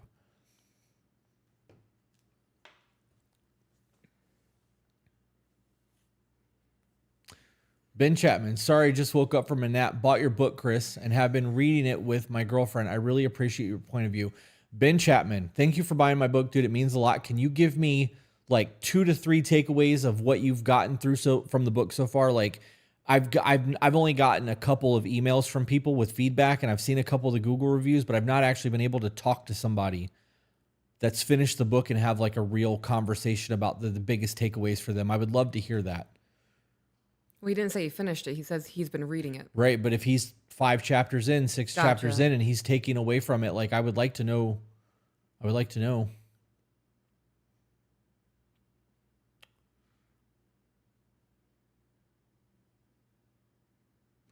You guys are the shit. All the advice you give is on point. Please Hell never yeah. stop. I think some of mine are misses, but I appreciate that. You guys want to make sure that we keep doing what we're doing. Make sure that you sub to the channels, share the content, and if you really want to get extra content like vlogs and all the fun stuff, the live streams that we do multiple times a week, you need to subscribe to the Patreon channel.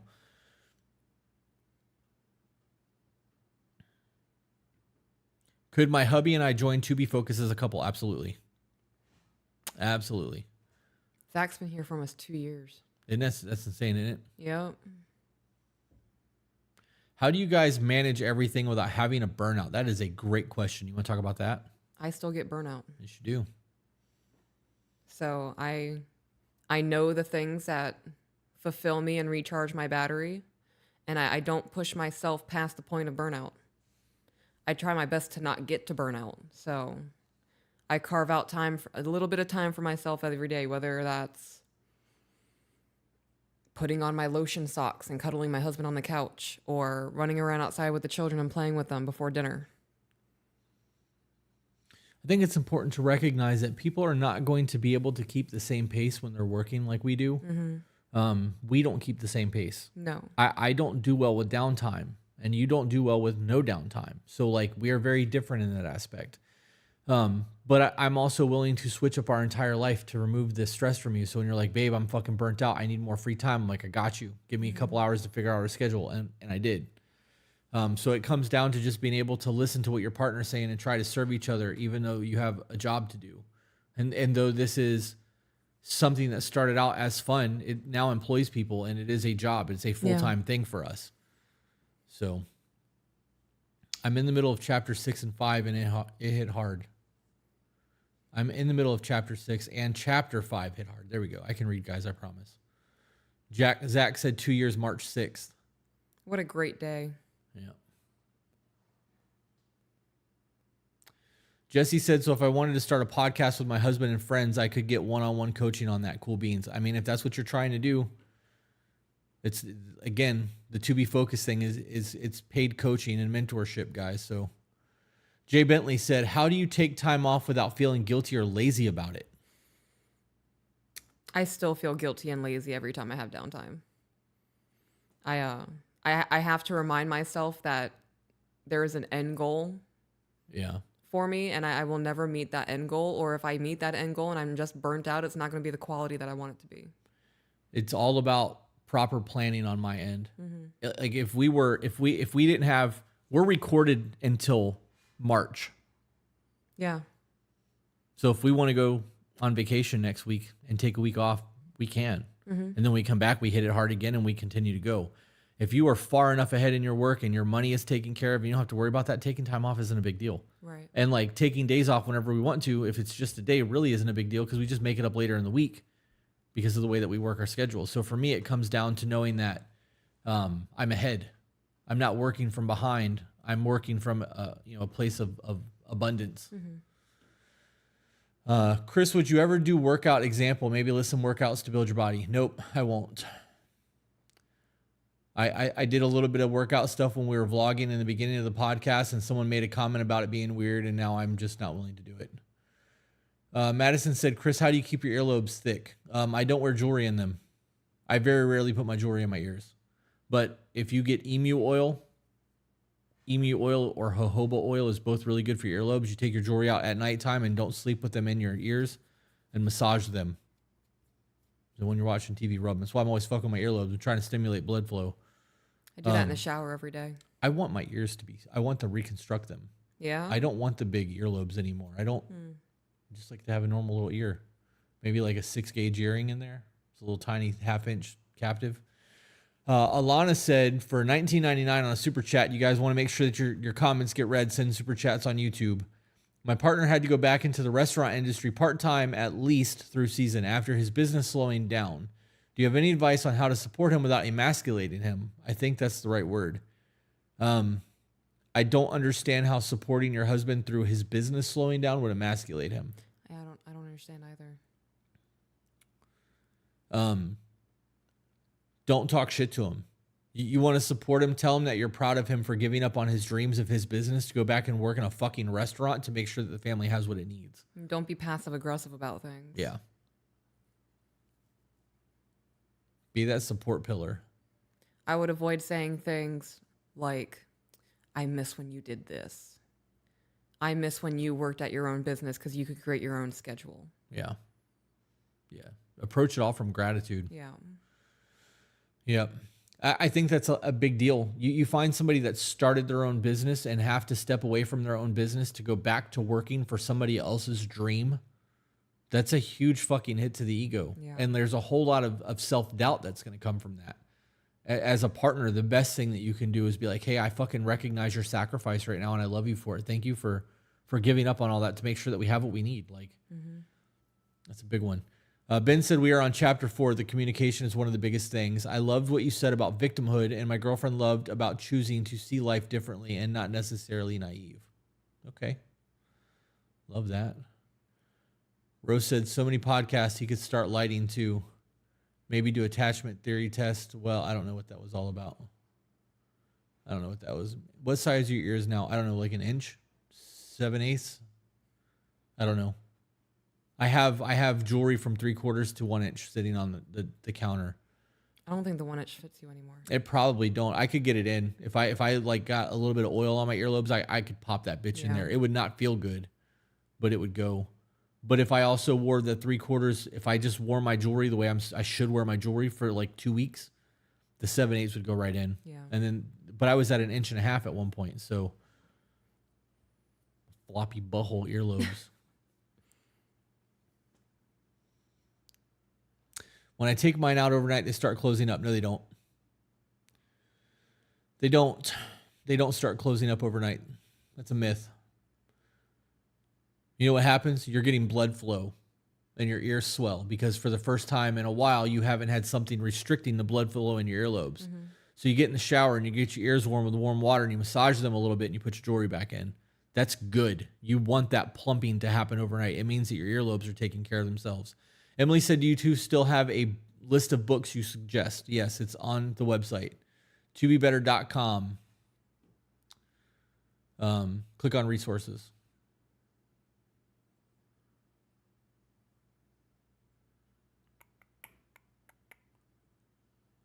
I am incredibly proud of him for doing what he needs to do, and it's just an odd transition period. I feel like I'm not doing enough to support him. Have you asked him what he needs you to do to support him? That's a good question. It is a good question. So, like, story time, honest story time. Today's Saturday. Yes.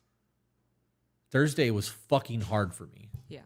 Like, everything that needed to go my way on Thursday did not go my way. And I turned into a fucking child about it. I was ready to have full on kick the bucket, throw a tantrum, stomp my feet. Like, Thursday sucked. Yeah. And I came in there and I was like, babe, I'm having a really hard day. USPS isn't doing what I need to be doing. My package isn't going to get delivered where it's supposed to be delivered. I have to reroute the shit. I got to call fucking people. I got to do this. I got to do that. Can't get an operator. Right. Living room. I hate all this shit. Why do I have 8 fucking hats sitting over there? Yeah. I kind of want to throw those backpacks away, but look how nice they are. I got to find a place for them. And like, I just spiraled like crazy on Thursday. And every time one of us has a day like that, we go, what do you need from me, babe? How can I serve you today? You don't know those things. How am I supposed to know? How are you supposed to know if I'm even having a bad day if I don't talk to you about it? If we weren't together and I was at work going through all that shit, and you send me a text message or try to call me and be like, hey, babe, how's it going? And I treat you like shit because of everything that's going on, there's a breakdown in understanding and communication there. So I try to be very informative of what I'm going through. And if I do need something from you, I absolutely tell you about it so that you can help me. How can we send you content to talk about? You can either email it to tobebetterco@gmail.com or you can get on YouTube and send a super chat, and we're guaranteed to read the super chats. Jake Johnson said, Jake Johnson. Just wanted to pop in and say thank you guys for being the role models you are. And thank you, Chris, for being someone I can look up to as a man. I'm glad that you think that you can look up to as a man. That's awesome. Buy my book. That's funny. Oh my God, you guys are still live. I didn't miss it.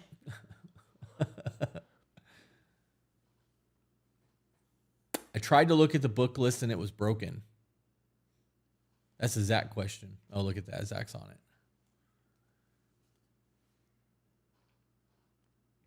What are your favorite fiction books? What are your favorite fiction books? Mine are going to all be fantasy shit.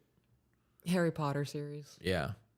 I really enjoyed Game of Thrones. I really wish that Martin would finish the books.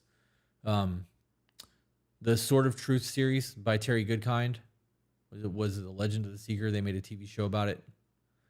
I enjoyed most of those books. It got to the point where like the thrill of it went away though, because you realize the character was never going to die.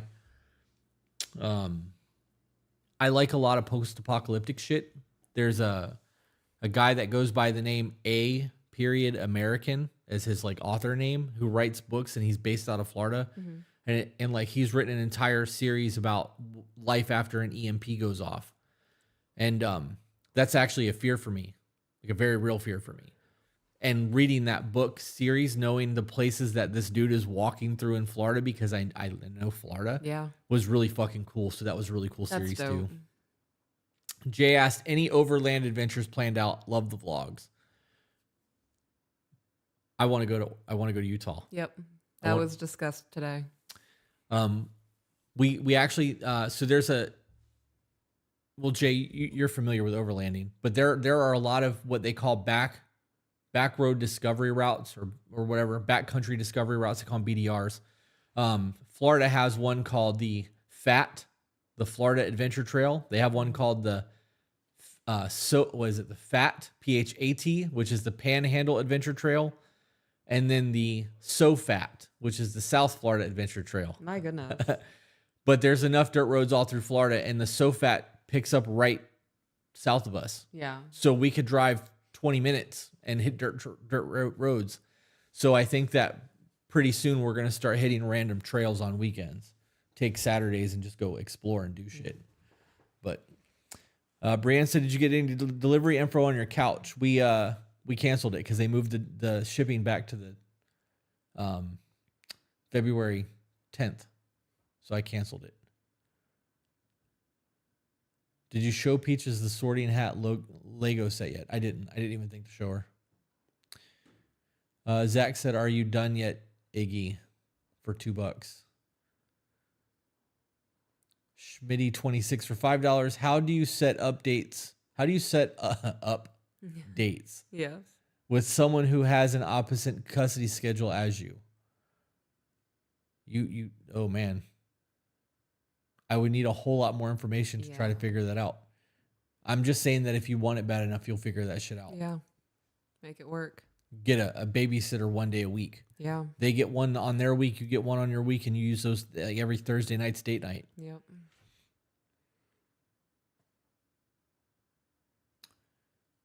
Jesse said, I just moved to Utah.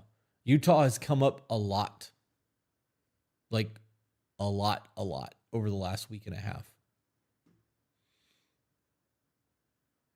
Peaches, your eye makeup is so pretty today. Oh my goodness, thank you. I tried something different. You two will love Utah.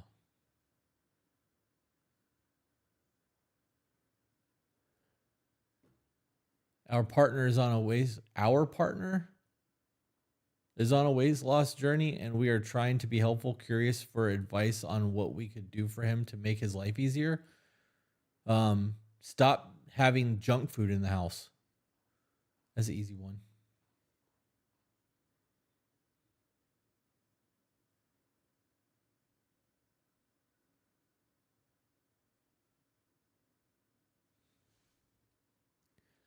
He said we have 2-2-3 schedules. I don't know what that means. I don't know what that means either. Oh shit, super chat. Just call me Joe.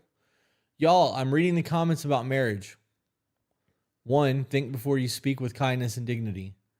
If your partner chooses to be defensive, pause. It's completely their responsibility to gather themselves. Don't betray yourself. Love that.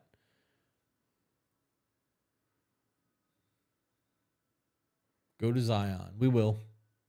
We actually want to do the Moab Yeah. drive around on the rocks. Yeah, Oh, hi. Jeez. Fuck. Why would you do that to me? because I enjoy it when you get flustered. Greetings from New Zealand. What were you about to say? Were you about to say something? No. I'm gonna get up and get a drink. Are you good? I would like a soda. I'm gonna give the boom. All of me. Yep. Now you gotta entertain the chat as I Fuck. get behind you. Thank you. You were welcome. I almost knocked over Jessica.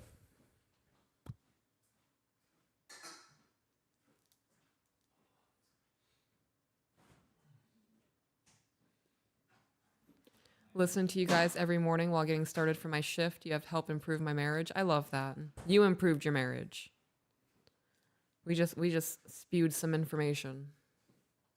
Thank you, husband. You're welcome.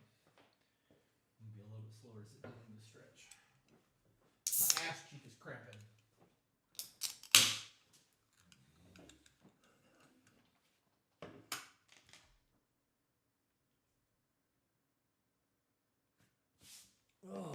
Shakes are on the way. Love that. Peaches, how did you know that he was really into you and wanted you? Yeah, Peaches, how did you know that? Please, by all means, tell us. You were very upfront about it. I first noticed the staring. Yeah? Yeah. We used to make eye contact as I walked from one end of the room to the other.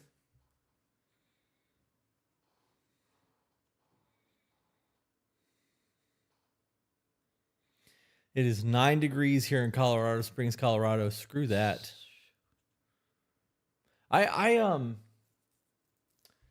don't think that people should beat around the bush. Mm-hmm. And I don't think that people should be afraid to shoot their shot. You could have been like, I'm not into you. Yeah. And I would have been like, okay. But if I just fawned over you or secretly admired you or hit you with that Joe treatment from you, Yeah. you don't know what's going on, Peaches. You know what I mean? Like, Yeah. Sorry. After last night in the last Friday's live, I just couldn't resist. Why would you apologize for that? Because it's funny to me. I think it's funny too. But if I didn't shoot my shot and I wasn't willing to have the conversations or to look at you or have that little bit of confidence in knowing that there's a strong possibility you could shoot me down, we wouldn't have what we have. No. The worst that's going to happen is somebody's going to say no. They might embarrass you a little bit. Yeah. And that sucks. But that's, you just shoot your shot when there's not 9 people standing around in the middle of a conversation. Like, do it privately. You have to.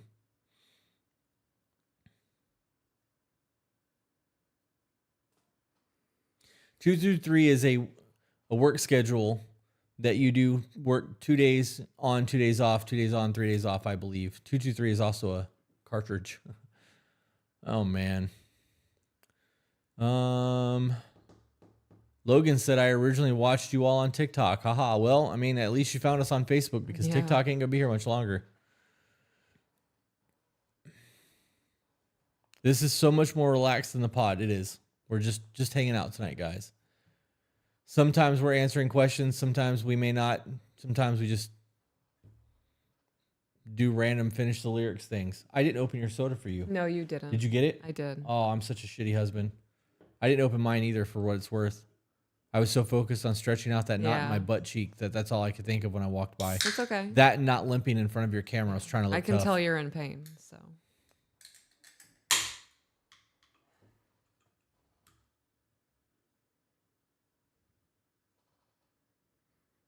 Two, 3 is 2 days with your kids, 2 days without, 3 days with your kids, and then it switches the next week. When I say it's opposite, I mean when I have my son, he doesn't have his kids. Yeah, the babysitter idea I think was a pretty good solution. Yep.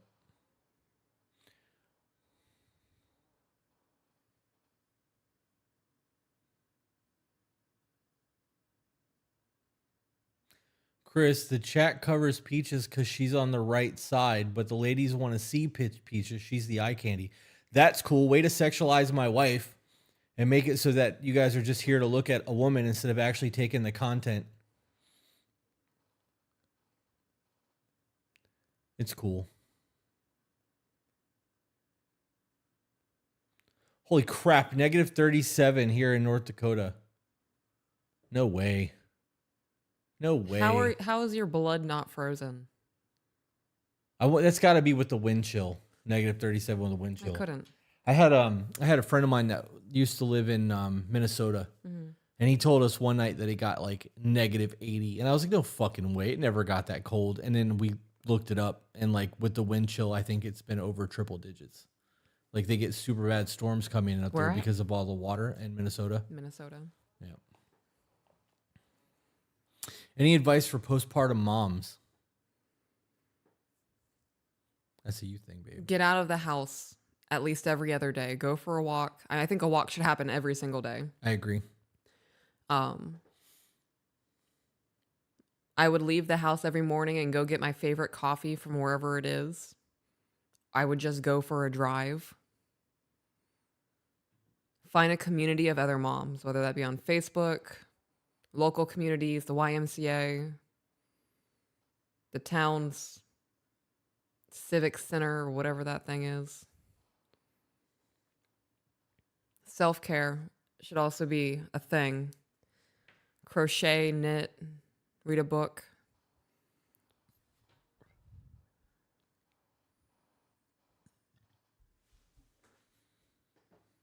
Was that the end of it? Yeah. Okay.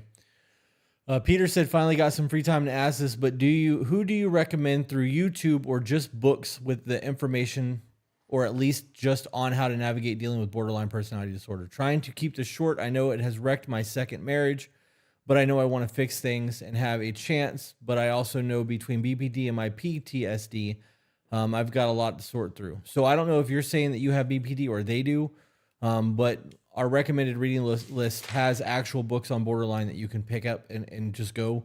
Cognitive behavioral therapy, dialectic behavioral therapy is all great. And then look up Healthy Gamer GG is a therapist who talks about all that shit quite a bit.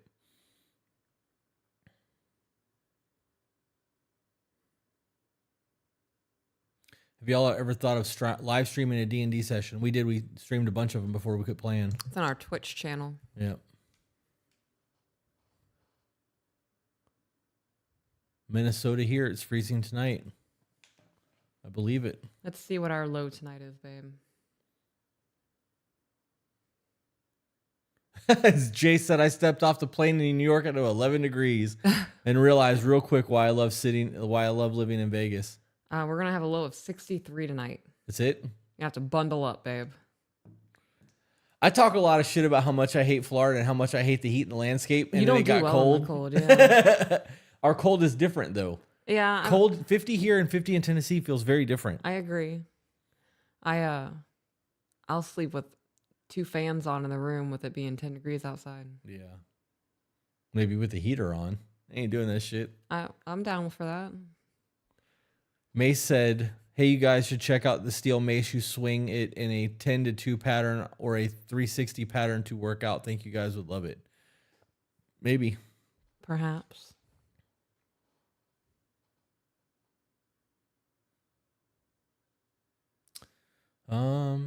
Date night. Don't know what that was too, but I agree. What is D&D? Dungeons and Dragons. Dr. K from Healthy Gamer is a top lad. Yeah, I actually love his content. Scrolling. It's the humidity in Florida that's fucked. I actually think that's why it makes it feel so cold out here, because it makes it feel wet.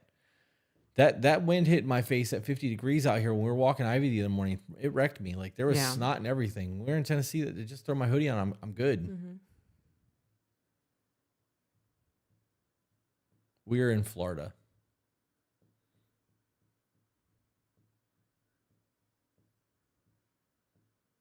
Ben said, my girlfriend asked for $10 super chat on YouTube. If you guys want to make sure your questions get read, send super chats on YouTube. My girlfriend asked, do you ever feel like it's unrealistic to expect one person, your partner, to fulfill all of your needs? How do you, as a couple, build and maintain a strong tribe family community? It's a great question. I'm going to go grab our milkshakes. Okay. I'm going to put the camera back on you if you would like to answer that, and then I'll come back and give my 2 cents. Okay. I do think that it is unrealistic to expect your person to fulfill all of your needs. As a couple, I think about you, bitch.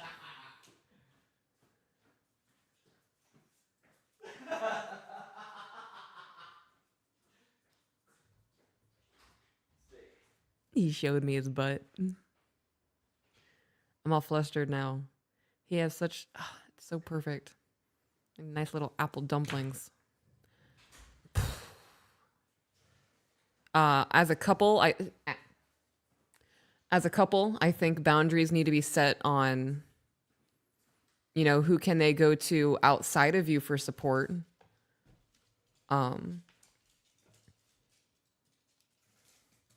My husband doesn't go to women, and I don't go to men.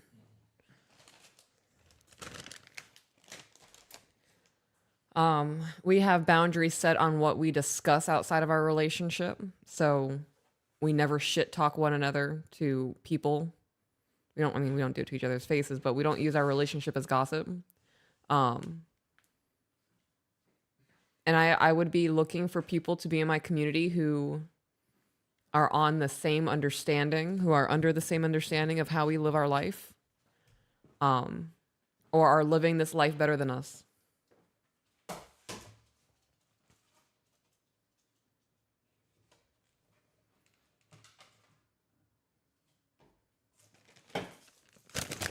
Oh my God, my heart just pooped itself. Why is that? Because I thought I was going to spill that full soda. Yeah. All right. So my answer to this question, now that I'm back, I think that it's unrealistic to expect anyone to check all the boxes. And if you think that you can, have you ever had a time in your life where your friend was able to do everything that your one friend needed to do? We have social circles and different friends from different backgrounds because we need variety. You are going to have friends who are very empathetic and some that are not. You're going to have some that like certain movies and music that others do not. And we need to have that camaraderie in order to have our needs fulfilled in certain aspects. Like your partner should never be, if you put all of that on your partner, you're not only are you setting an unrealistic expectation of your partner, but you're setting yourself up for failure in marriage. And a lot of people, when they get in a new relationship, isolate themselves away from everybody that's in their relationship or friendships. And then they wonder why they don't have a sense of identity anymore. Yeah. You know what I mean? Like it's a whole thing. As to how do you two as a couple build and maintain a strong tribe, family, and community, our family is picked. Our tribe is picked. Our community is picked. When we have people around us that is no longer serving our needs, as shitty as that sounds, we reevaluate our social circles. Self-audit. Nothing wrong with that. And don't be mistaken, relationships are transactional, all of them. And I don't give a fuck what anybody says. You get and you give in every relationship that you have. And if you have somebody that only takes and you constantly find yourself giving and they are not giving back in any way, shape, or form, you will eventually write those people off.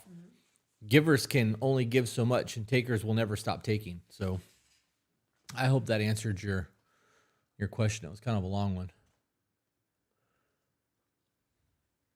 Guys, if you're enjoying yourself tonight, share the content. We're trying to build this up since we're losing TikTok. Shmidty said another question. His oldest son is in the same class as my son. How long should we wait for the kids to be around each other? Be around each other, around our kids. Look, this is an easy situation. If they're in the same class, set up play dates. Yeah.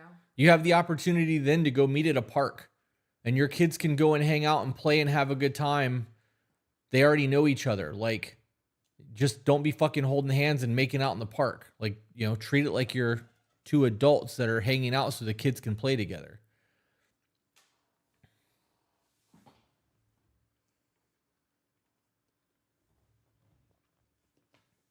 They didn't give me my big ass brownie. Wow. Yep.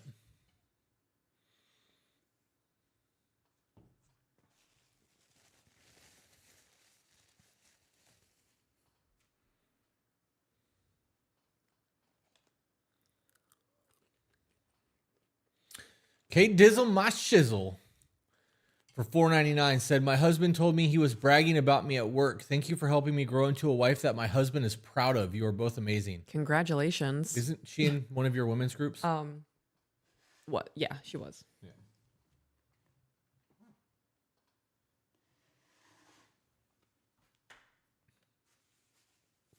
Amanda said, when is the last time you checked the P.O. box? It's been at least 2 weeks. And the reason for that is the key for the P.O. box is in my Bronco, and I just got my Bronco back last night. I have to go Monday and renew the P.O. box, and we'll be checking it. So if there are packages waiting there, I will have all of them Monday.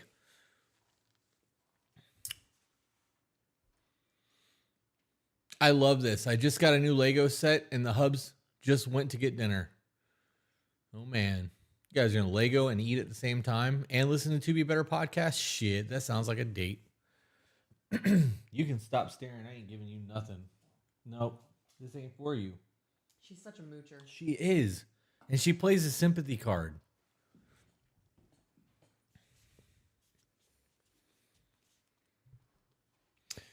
AK Twin said, never catch lives anymore, but my husband and I have had some really great conversations because of y'all. Oh, yeah. Hopefully you guys are still listening to the podcast, though.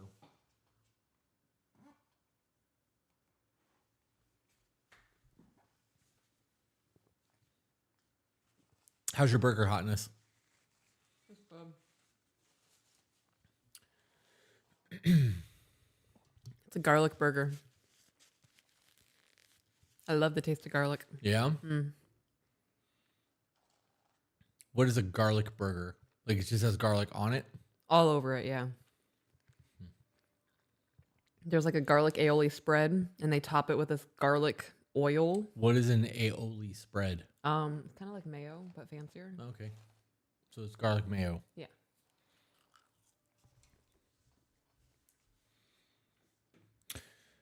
I have a question for you. You know who Vibes is, right? Mm-hmm. He's the one that draws all those cute little mushroom things. I like the potato. Oh yeah. Yeah. Actually, I'll ask you that off the podcast. Oh, okay. I don't want to put you on the spot like that. That would have been wrong. Absolutely. We still listen. It's become part of our nightly check-in. Love that. I listen to your podcast and I am single as fuck. Okay with it though. Content and comfortable in my solitude. That's awesome. Love that. Oh. I just cooked a homemade pizza and just noticed you guys went live. What a perfect Saturday dinner. I'm shocked that y'all are still here. We have 280 people watching us right now. Oh, wow. She loves garlic. Peach is not a vampire. No. But doesn't garlic thin your blood? Make it harder to clot? Oh, yeah. Isn't garlic an anti-clotting agent? Maybe. So if she was a vampire and she was promoting people eating garlic because of its health benefits, wouldn't it just make it easier for her to suck your blood out like a straw?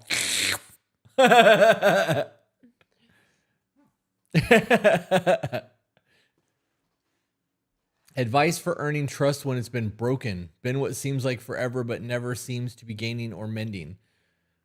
You think that it's not ever going to be easy to regain trust once it's broken. You have to rebuild that shit. Yeah. That's what it takes 2-3 times as long to regain it than it does to gain it in the first place. Yeah.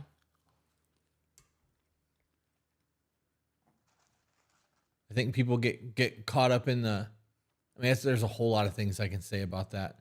Legit Lovely said, don't forget post office will be closed Monday for MLK inauguration. We have it. It's a UPS store for us, so it may not be, but you're right. I should probably check. Where's your grub, Chris? I have it. It's right here. It's a milkshake. Ooh. Oh, wow. Fucking testing fate over there. I am. That's funny. Not gonna lie, I might need some garlic, babe. That's to thin my fucking blood. I got a heart attack from that shit.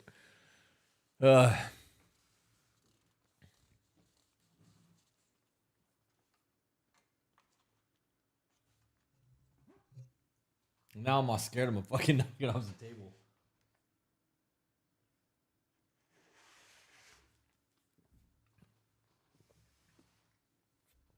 It ain't a donut, but it'll do. Heidi said, I'm in a new relationship and you guys help me look at things in a more healthy way. It's awesome. That's the way it should be. That's the whole point of the podcast. People think that we're here to give our opinions. And what we're trying to do is trying to provide scenarios that make you guys think for yourselves. And you're not going to always come to the same conclusions as us. Sometimes you're going to vehemently disagree, and that's great. Mm-hmm. As long as you're able to really think through the process, come away with an idea, and then that's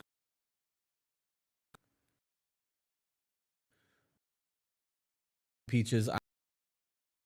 Hell yeah, thank you.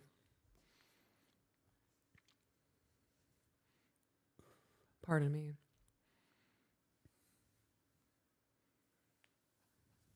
Yes, we DoorDashed it.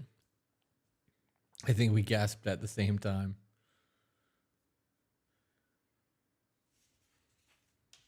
I take baby aspirin to help avoid clotting in my legs. Listening while lifting. Hell yeah.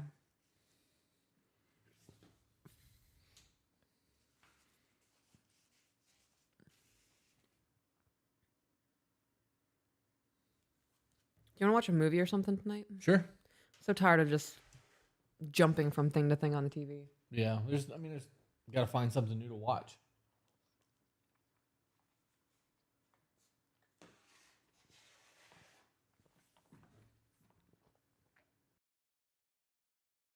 Tiffany said for $5, try the To Be Better coffee.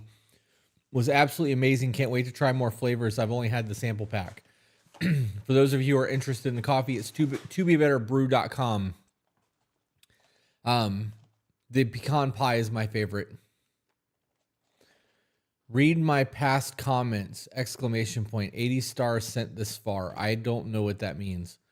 We are on Restream.io so that I can see what's going on through OBS because we're live on YouTube and Facebook. Whoever is monitoring on Facebook, can you please capture that and send it to us, please? Yeah, there you go. Phenom says, my fiance and I are reading your book. He reads and I listen. It's taking us some time because we work opposite schedules. We are learning a lot on where our relationship is. Love that. The check-in thing, we definitely love. Thanks for sharing it with us and all the rest. By the way, Peach is looking great as always. The new Jamie Foxx and Cameron Diaz movie is great. Chaotic Thoughts said, I just got done gardening and the back and forth banter has me rolling. Ha ha ha. Hell yeah. Marcus Phillips is trying to get us to say something if we're really Christians. And as much as I would like to proclaim my faith because I do have a relationship with Christ, I'm not going to do anything because you tell me to. Yeah, this isn't perform monkey. Yeah. Get the fuck out of here.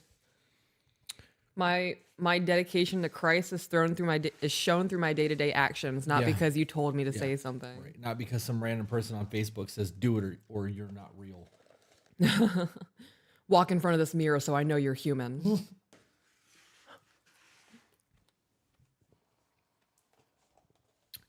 Rafael Hernandez said for $10 on YouTube, I want to thank you guys for what you've done. Ever since me and my wife have implemented a lot of things from the podcast, our relationship has grown so much. And I want to tell my wife I love her so much.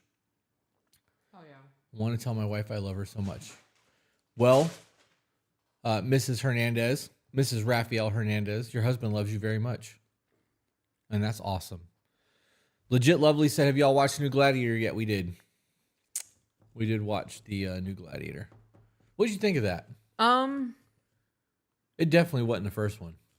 Yeah, no, it wasn't the first one. I think it was a cash grab. Yeah.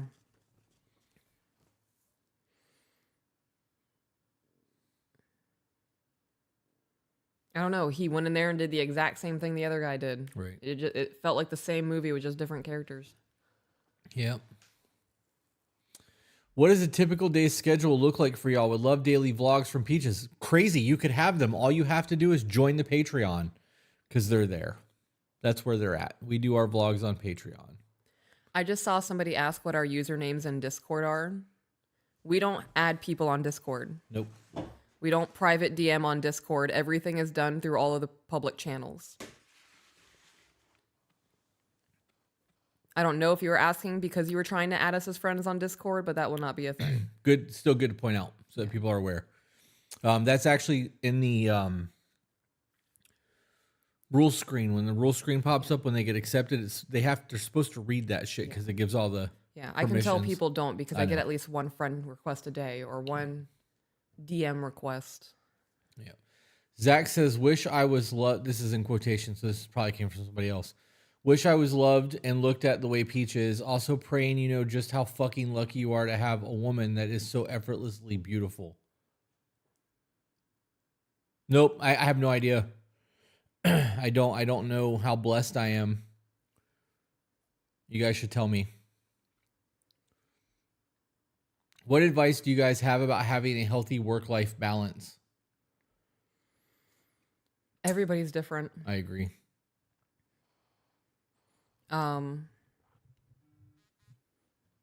Gauge when you're stressed, and when you're stressed, take a break. If you need to do a day to yourself once a week, then that helps you get through your work week, then do that. If you need a 4-hour bath, do that.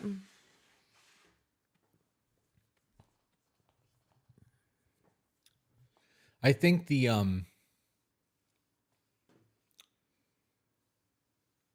I don't think that there's such a thing as a healthy work-life balance. Yeah. I think that there are times to like plow your fields and times to reap your rewards for doing it. And that's the balance to me. You work really fucking hard to get to that end goal, and then you celebrate your victory, and then you till your soil, you replant your shit, and you do it again. Mm-hmm. So anybody that's worked on a farm, you know that there are days that you're up before the sun comes up, and you're not in the house until well after the sun's gone down because there's a whole lot of work to do. Mm-hmm. And after harvest season, you get a little bit of downtime, and you get to rest, and you start planning the next season. And like, that's what a relationship is. It's what work-life balance is. You have to work to have the things that you want. If you want financial freedom, you have to do the work for it. It's not going to just come to you. And if you're working a regular 40-hour work week and you're, doing nothing in your free time, you're never going to really get to where you're trying to go. Excuse me. You're going to do enough to just kind of keep you there.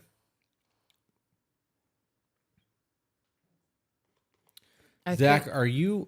I think he's sending what that person sent 80 stars for. Right, but is like the third or fourth time? No, you actually just skipped one. It's the same one though. Yeah, scroll up. That one. It's making me uncomfortable. Right, but it's the same thing. Look, your wife is lucky to be loved by you, but look at your woman. You're a damn lucky man. I have a hard time with that lucky man statement. I'm not lucky. Yeah. This isn't luck. You didn't like walk. I didn't like find a 4-leaf clover and be like, I wish for a woman. Yeah. I found a woman who was somewhat attracted to me and proved to her that I'm the man that she wants to be with for the rest of her life. And if I woke up one day and decided to treat you like shit and stop courting you and stop chasing after you and stop touching your booty and stop telling you how beautiful you are and stop pausing the fucking world to tell you how much I appreciate you in my life and doing all the work on my mental health and not letting my stress and my bullshit affect your life, I wouldn't have you. Right. That's not luck. That's work. Luck is the result of hard work and preparation. Mm-hmm. I'm doing the hard work and I'm preparing for the rest of our fucking life. There's no luck involved there. Yeah. That shit, you know how you feel when people are constantly like fawning over you and calling you beautiful and shit in the chat? That's how I feel when people call me lucky. It really gets under my skin because it negates all of the work that I put in. It makes me feel like I'm just some dude who happened to catch a fish. Right. I don't know if that's from the same person or not, but that's 2 comments back to back saying that you're lucky based purely on my looks. Right. I am so much more than my appearance. A lot of questions about weight loss.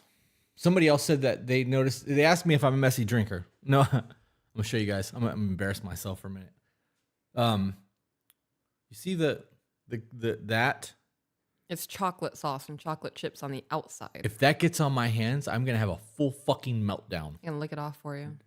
Absolutely. Have at it. I'm not. No, I meant your hand if it got Oh, I don't want it on my hand even then. Right. I've been holding my cup over here like this while I'm drinking because I don't even want like the potential stickiness on there. If we weren't live and I really wanted to enjoy this shake and couldn't find a plate, I would put on a latex glove. Okay. That makes sense. Sticky, slimy texture feelings on my hand will send me into a full-on tizzy. It's almost as bad as wet socks. Yeah. Almost. So my plate is so that I don't make a mess of the table. I don't have to touch the cup. I can pull it because let's get this out of the way so I don't spill anything. I've been pulling it to get a drink so that I don't even have to touch the cup. And now you guys know my weakness. Sticky hands.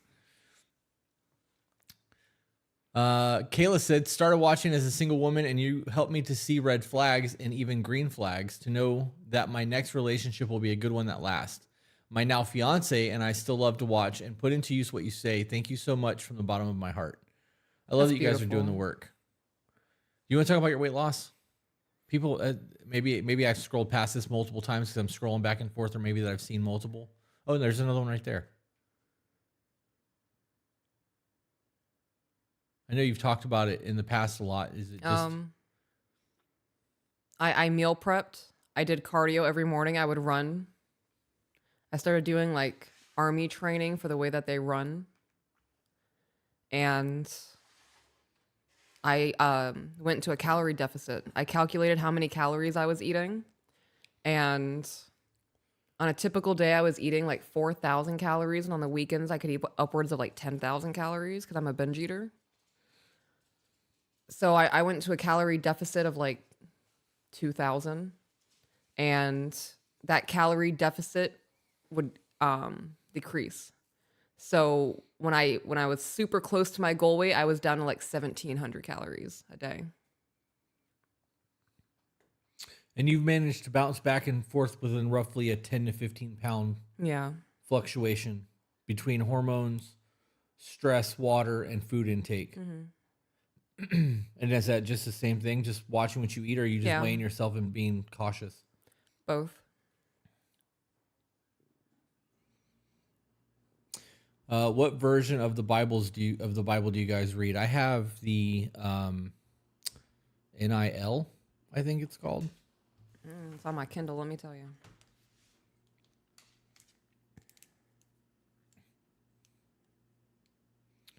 My wife and I really love watching the videos you post on social media. I've been listening to Dr. Jordan Peterson and you guys for a few months now. And I'm not just agreeing with what you say, I'm applying what I learned to our marriage, and it's helping. After 7 years of turmoil, I finally have hope because we are finally healing. I love that. I have the NLT NLT. Life Application Bible. Mine is not the Life Application Bible. Our Bible should be on our book list.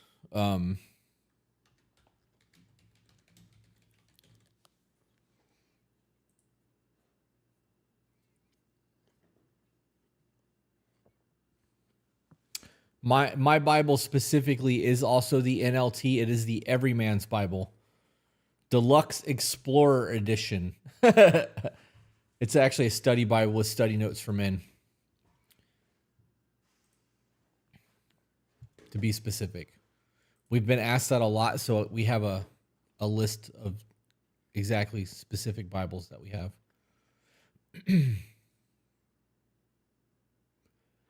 Marcus Phillips, I simply wanted to hear you say it. It wasn't a command, but why do you need us to hear it say it? Look, dude, you're on Facebook, right? Go to our YouTube channel and actually look where we have actually put out content specifically about religion, where we have done Bible studies and we have had people come on who are from churches and like we are actually engaged with trying to bring people to Christ without being pushy and abrasive and by living an example versus preaching to people, because that's not what we're doing. We believe that we are doing what we were being called to do. And if this wasn't the case, this wouldn't have gone as far, because there was a couple of times where we were ready to walk away from this. So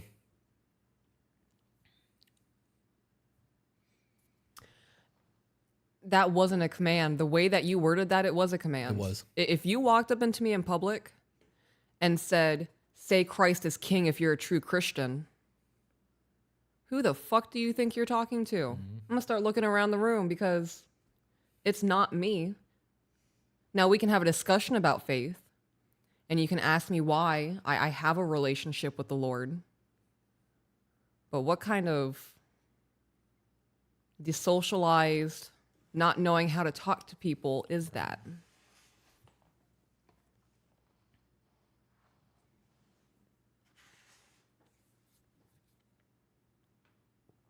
you see this? Yes. Thank you, Janae. Sticky or sweaty hands, what's worse? Sticky. I can take sweaty hands and wipe that shit off of my clothes or somebody else's clothes. But if you got tree sap on your hands, it don't matter what you're wiping in. Unless you're sticking your hands in dirt, it's still gonna be sticky. Right. Like, I don't want anything to do with that. Amory said, I found you guys before I got into a relationship, and now I have found an amazing man that I feel follows a traditional relationship. We've only been in the relationship for 5 months, so we'll see. Well, I mean, you're in your foundation phases right now, your courting phases. I want to go back to that religion thing. We have towed the line the entire time that we've been doing the podcast with our faith and not being pushy towards people. Right. Because I don't think that you are ever going to be forceful in changing somebody's belief on God. Mm-hmm. You can be over abrasive, brimstone and fire, Sodom and Gomorrah type preacher, if that's really what you want to do. And that might work for, 1 out of every 10,000 people. But if you show people compassion and love and that you're living a biblical life and that you want to exude that life towards people and you want to be there for them, you're going to get a whole lot more than 1 out of 10,000. Yeah. So with what we've been doing with the podcast, we have been very cautious to not be overly preachy, but to make sure that we do not shy away from our faith. Right. We've not hid it. It's not a secret, but I'm not going to ever be forceful on anyone with my beliefs. They're mine. I'm not a religious person. I have a spiritual relationship, and it's very different than that. We have a relationship. I'm not running around pushing this on anyone else. We're talking about what works for us, and that's great. Like, the people who are finding benefit are doing so because they like what we're talking about.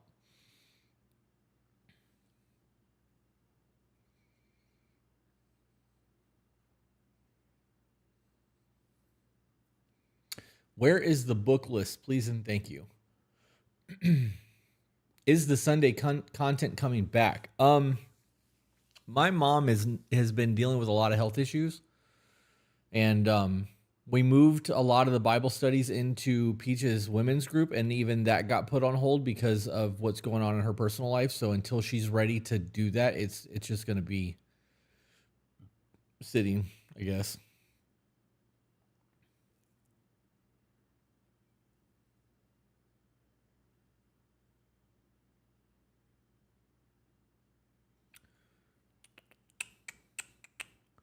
There's the book list. Love that. Fantastic. I was just about to ask them to do that. I really want to grab this cup and just drink the rest of it. I'm really disappointed I didn't get that giant brownie, though. I'm sorry, babe. It's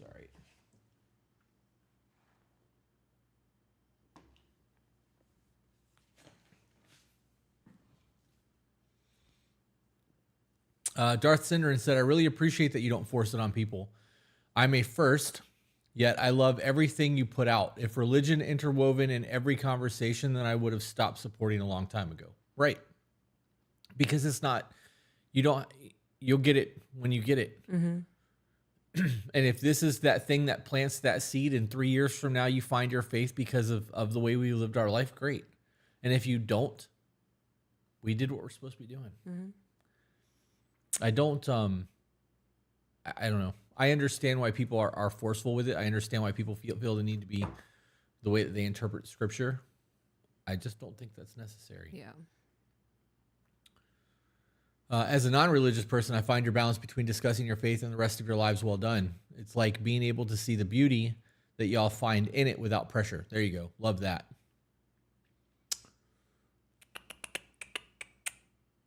I feel it's quite sad that you have to explain the faith aspect. You shouldn't have to explain it. I'm sorry that you have to say all that just so people don't get hurt. It actually wasn't about, so we didn't have to say that. That's not, I gotta be honest, people getting butt hurt is a them problem. Me speaking my truth and my opinion on my platform, or you doing it on our platform, however you want to word that, us doing it on our platform, if we are, how would I word that? Trying to not do the I thing and trying to be more inclusive with the our thing. Did it the other day and you're like, why did you say it that way? Because you were talking about your book. I had no hand in that book. I know, I'm trying, babe. So how do I word this right now to make that sound properly. You can say whatever you want. It's our platform. Okay. So it's not about the butt hurt. It's about just making it clear as to why we do the things that we do so that people understand. I honestly don't care if people get butt hurt. Really don't. Dorley Wright said, I found my faith again because of you guys. Thank you for the interviewer with Tyler. Oh, we have to reach out to him while we're up there. Okay. He wants to come back down and do another interview, and he wants to meet up with us when we're in Nashville doing that music video. Okay. Tyler's a good dude. Him and his wife are good people. Yes, they are. He makes it a point to send me messages every couple of months. Like, hey, man, I'm praying for you. Is there anything that you need? You want us to pray for you? Like, yeah. He throws us in their little prayer circles. I love that. My milkshake is gross. Yeah, mine's not very good either, but I wanted it, so I'm going to drink the entire thing. He also said that his wife would love to be on an episode with you. Yeah? So if you guys wanted to do a Good Wives episode. Okay. I'll have to talk to Buff Bell about that. Yeah. Speaking of which, and we're still chilling. Oh, you're here. Fantastic. You heard all of it.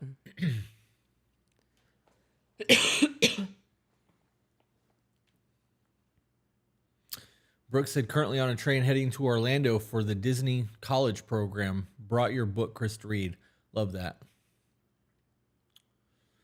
Scrolling down. Peaches has the most soothing voice ever. Thank you.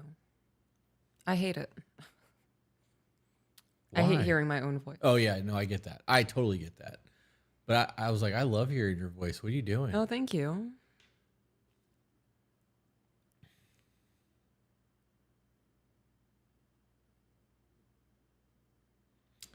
Belle said she does want to have girls on. All right, dope. Alana said, Tyler is the first preacher where I've actually been able to connect with the sermon since I was a teen. Yeah. I like his metaphors and the way that he talks. It's very entertaining to me. Yes, it is. And it keeps me engaged. Peaches, do you have any experience with sourdough bread and making it? Have experience in killing it. What did you name your first one? Francesca? Came out and you're like, I killed it, whatever you named it. Yeah. And I was like, what do you mean you killed it? What's wrong with it? You're like, I forgot to feed it. For a while. And I think I panicked and overcompensated, and then I started over. And I went for like 4 or 5 days with the feeding schedule, and then I forgot about it for a week. It's so funny.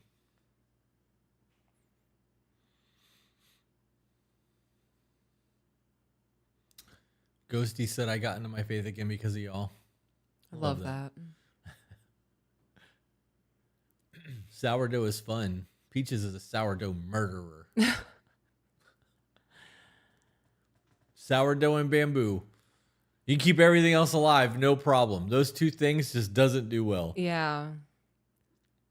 I'm going to blame the bamboo on all that rock shit that's glued to it. Is that what it is? I couldn't get it out. I like how it looks when it's dead, too, so. No, it works. That was on purpose. There you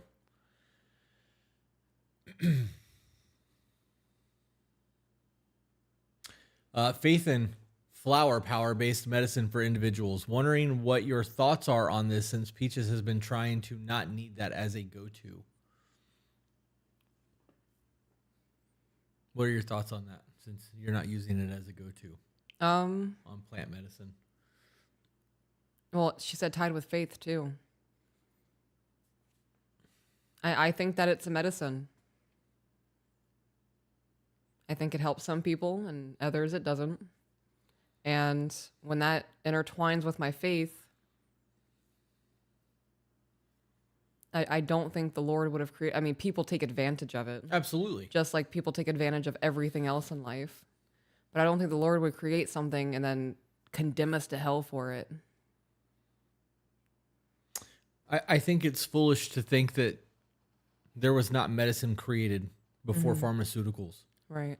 And everything that's here has purpose. So, like, you can eat dandelions. Dandelion root is really good for your kidneys and liver. Like, that's There's a lot of plant medicine. Right, it's a weed.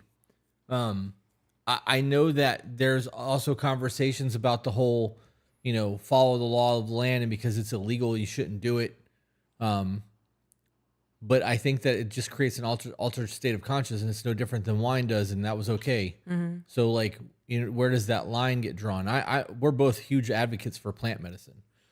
So,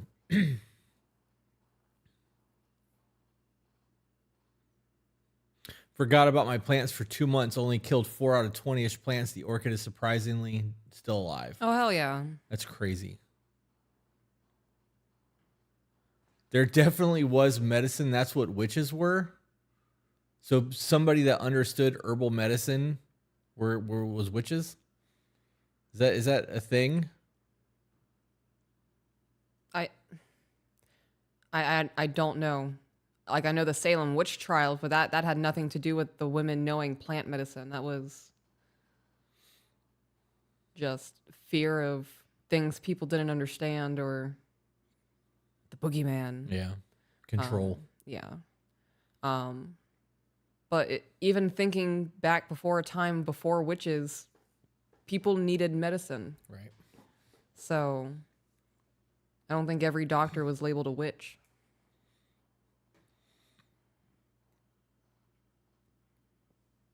How do you find out your apology language? You go on Google and search apology language quiz free. Or you read the book, the 5 apology languages, or whatever it was called. We are almost 3 hours in. We're 2 hours and 40 minutes in. Do we want to keep going? You want to wrap up? What do you want to do? I don't really care. Wrap up. Okay. I am going to answer a couple questions real quick, and then we'll go because it's still on plant medicine. Did you ever use plant medicine for your back pain, Chris? My husband has similar issues, and if it ever becomes legal here, he'd like to consider using it. It didn't do shit for my back pain. It didn't do shit for my back pain. I got meloxicam because it helps with the osteoarthritis that's going on in my spine. And other than chiropractic work and decompression work, I've suffered. My back is still a mess. I'm still in pain every day. So I was trying to do that to make it like less, and all it did was make me hungry. So Jenny said it was one thing they used to accuse women of witchcraft was way back then. Right, but the amount of people who were medicine men doesn't make you a witch. It just means that you understand you're not healing somebody like that. Like if you put your hands on somebody and their gangrene goes away in like 30 seconds, I can understand how somebody would call you a witch over that. But if you create a poultice and you understand plants and like what's for what, that's a necessity to survive. Right. My point in saying all of that was every person who was a doctor was not accused of being a witch. Right. Yeah. Zach said they're obviously going to watch Tremors, the best of movies. Aren't they redoing that? Aren't they doing another? I think I saw something the other day that said Kevin Bacon just signed up to do another Tremors movie. Be way more advanced because, there's no animatronics this time with the big ass worms. Be all CGI. Yeah. All right, guys, we're done. We've been on for 2.5 hours. Thanks for hanging out. If you guys are watching on Facebook, please go subscribe to the YouTube channel. If you guys really want to, take a look at Patreon. And if you like what we do, make sure you share the content. It's the only way to ensure that we keep doing this. Mm-hmm. We're going to lose a total of 2.5 million followers when we lose our accounts on Sunday. So, with that being said, guys, we will see you on the next one. Bye, guys.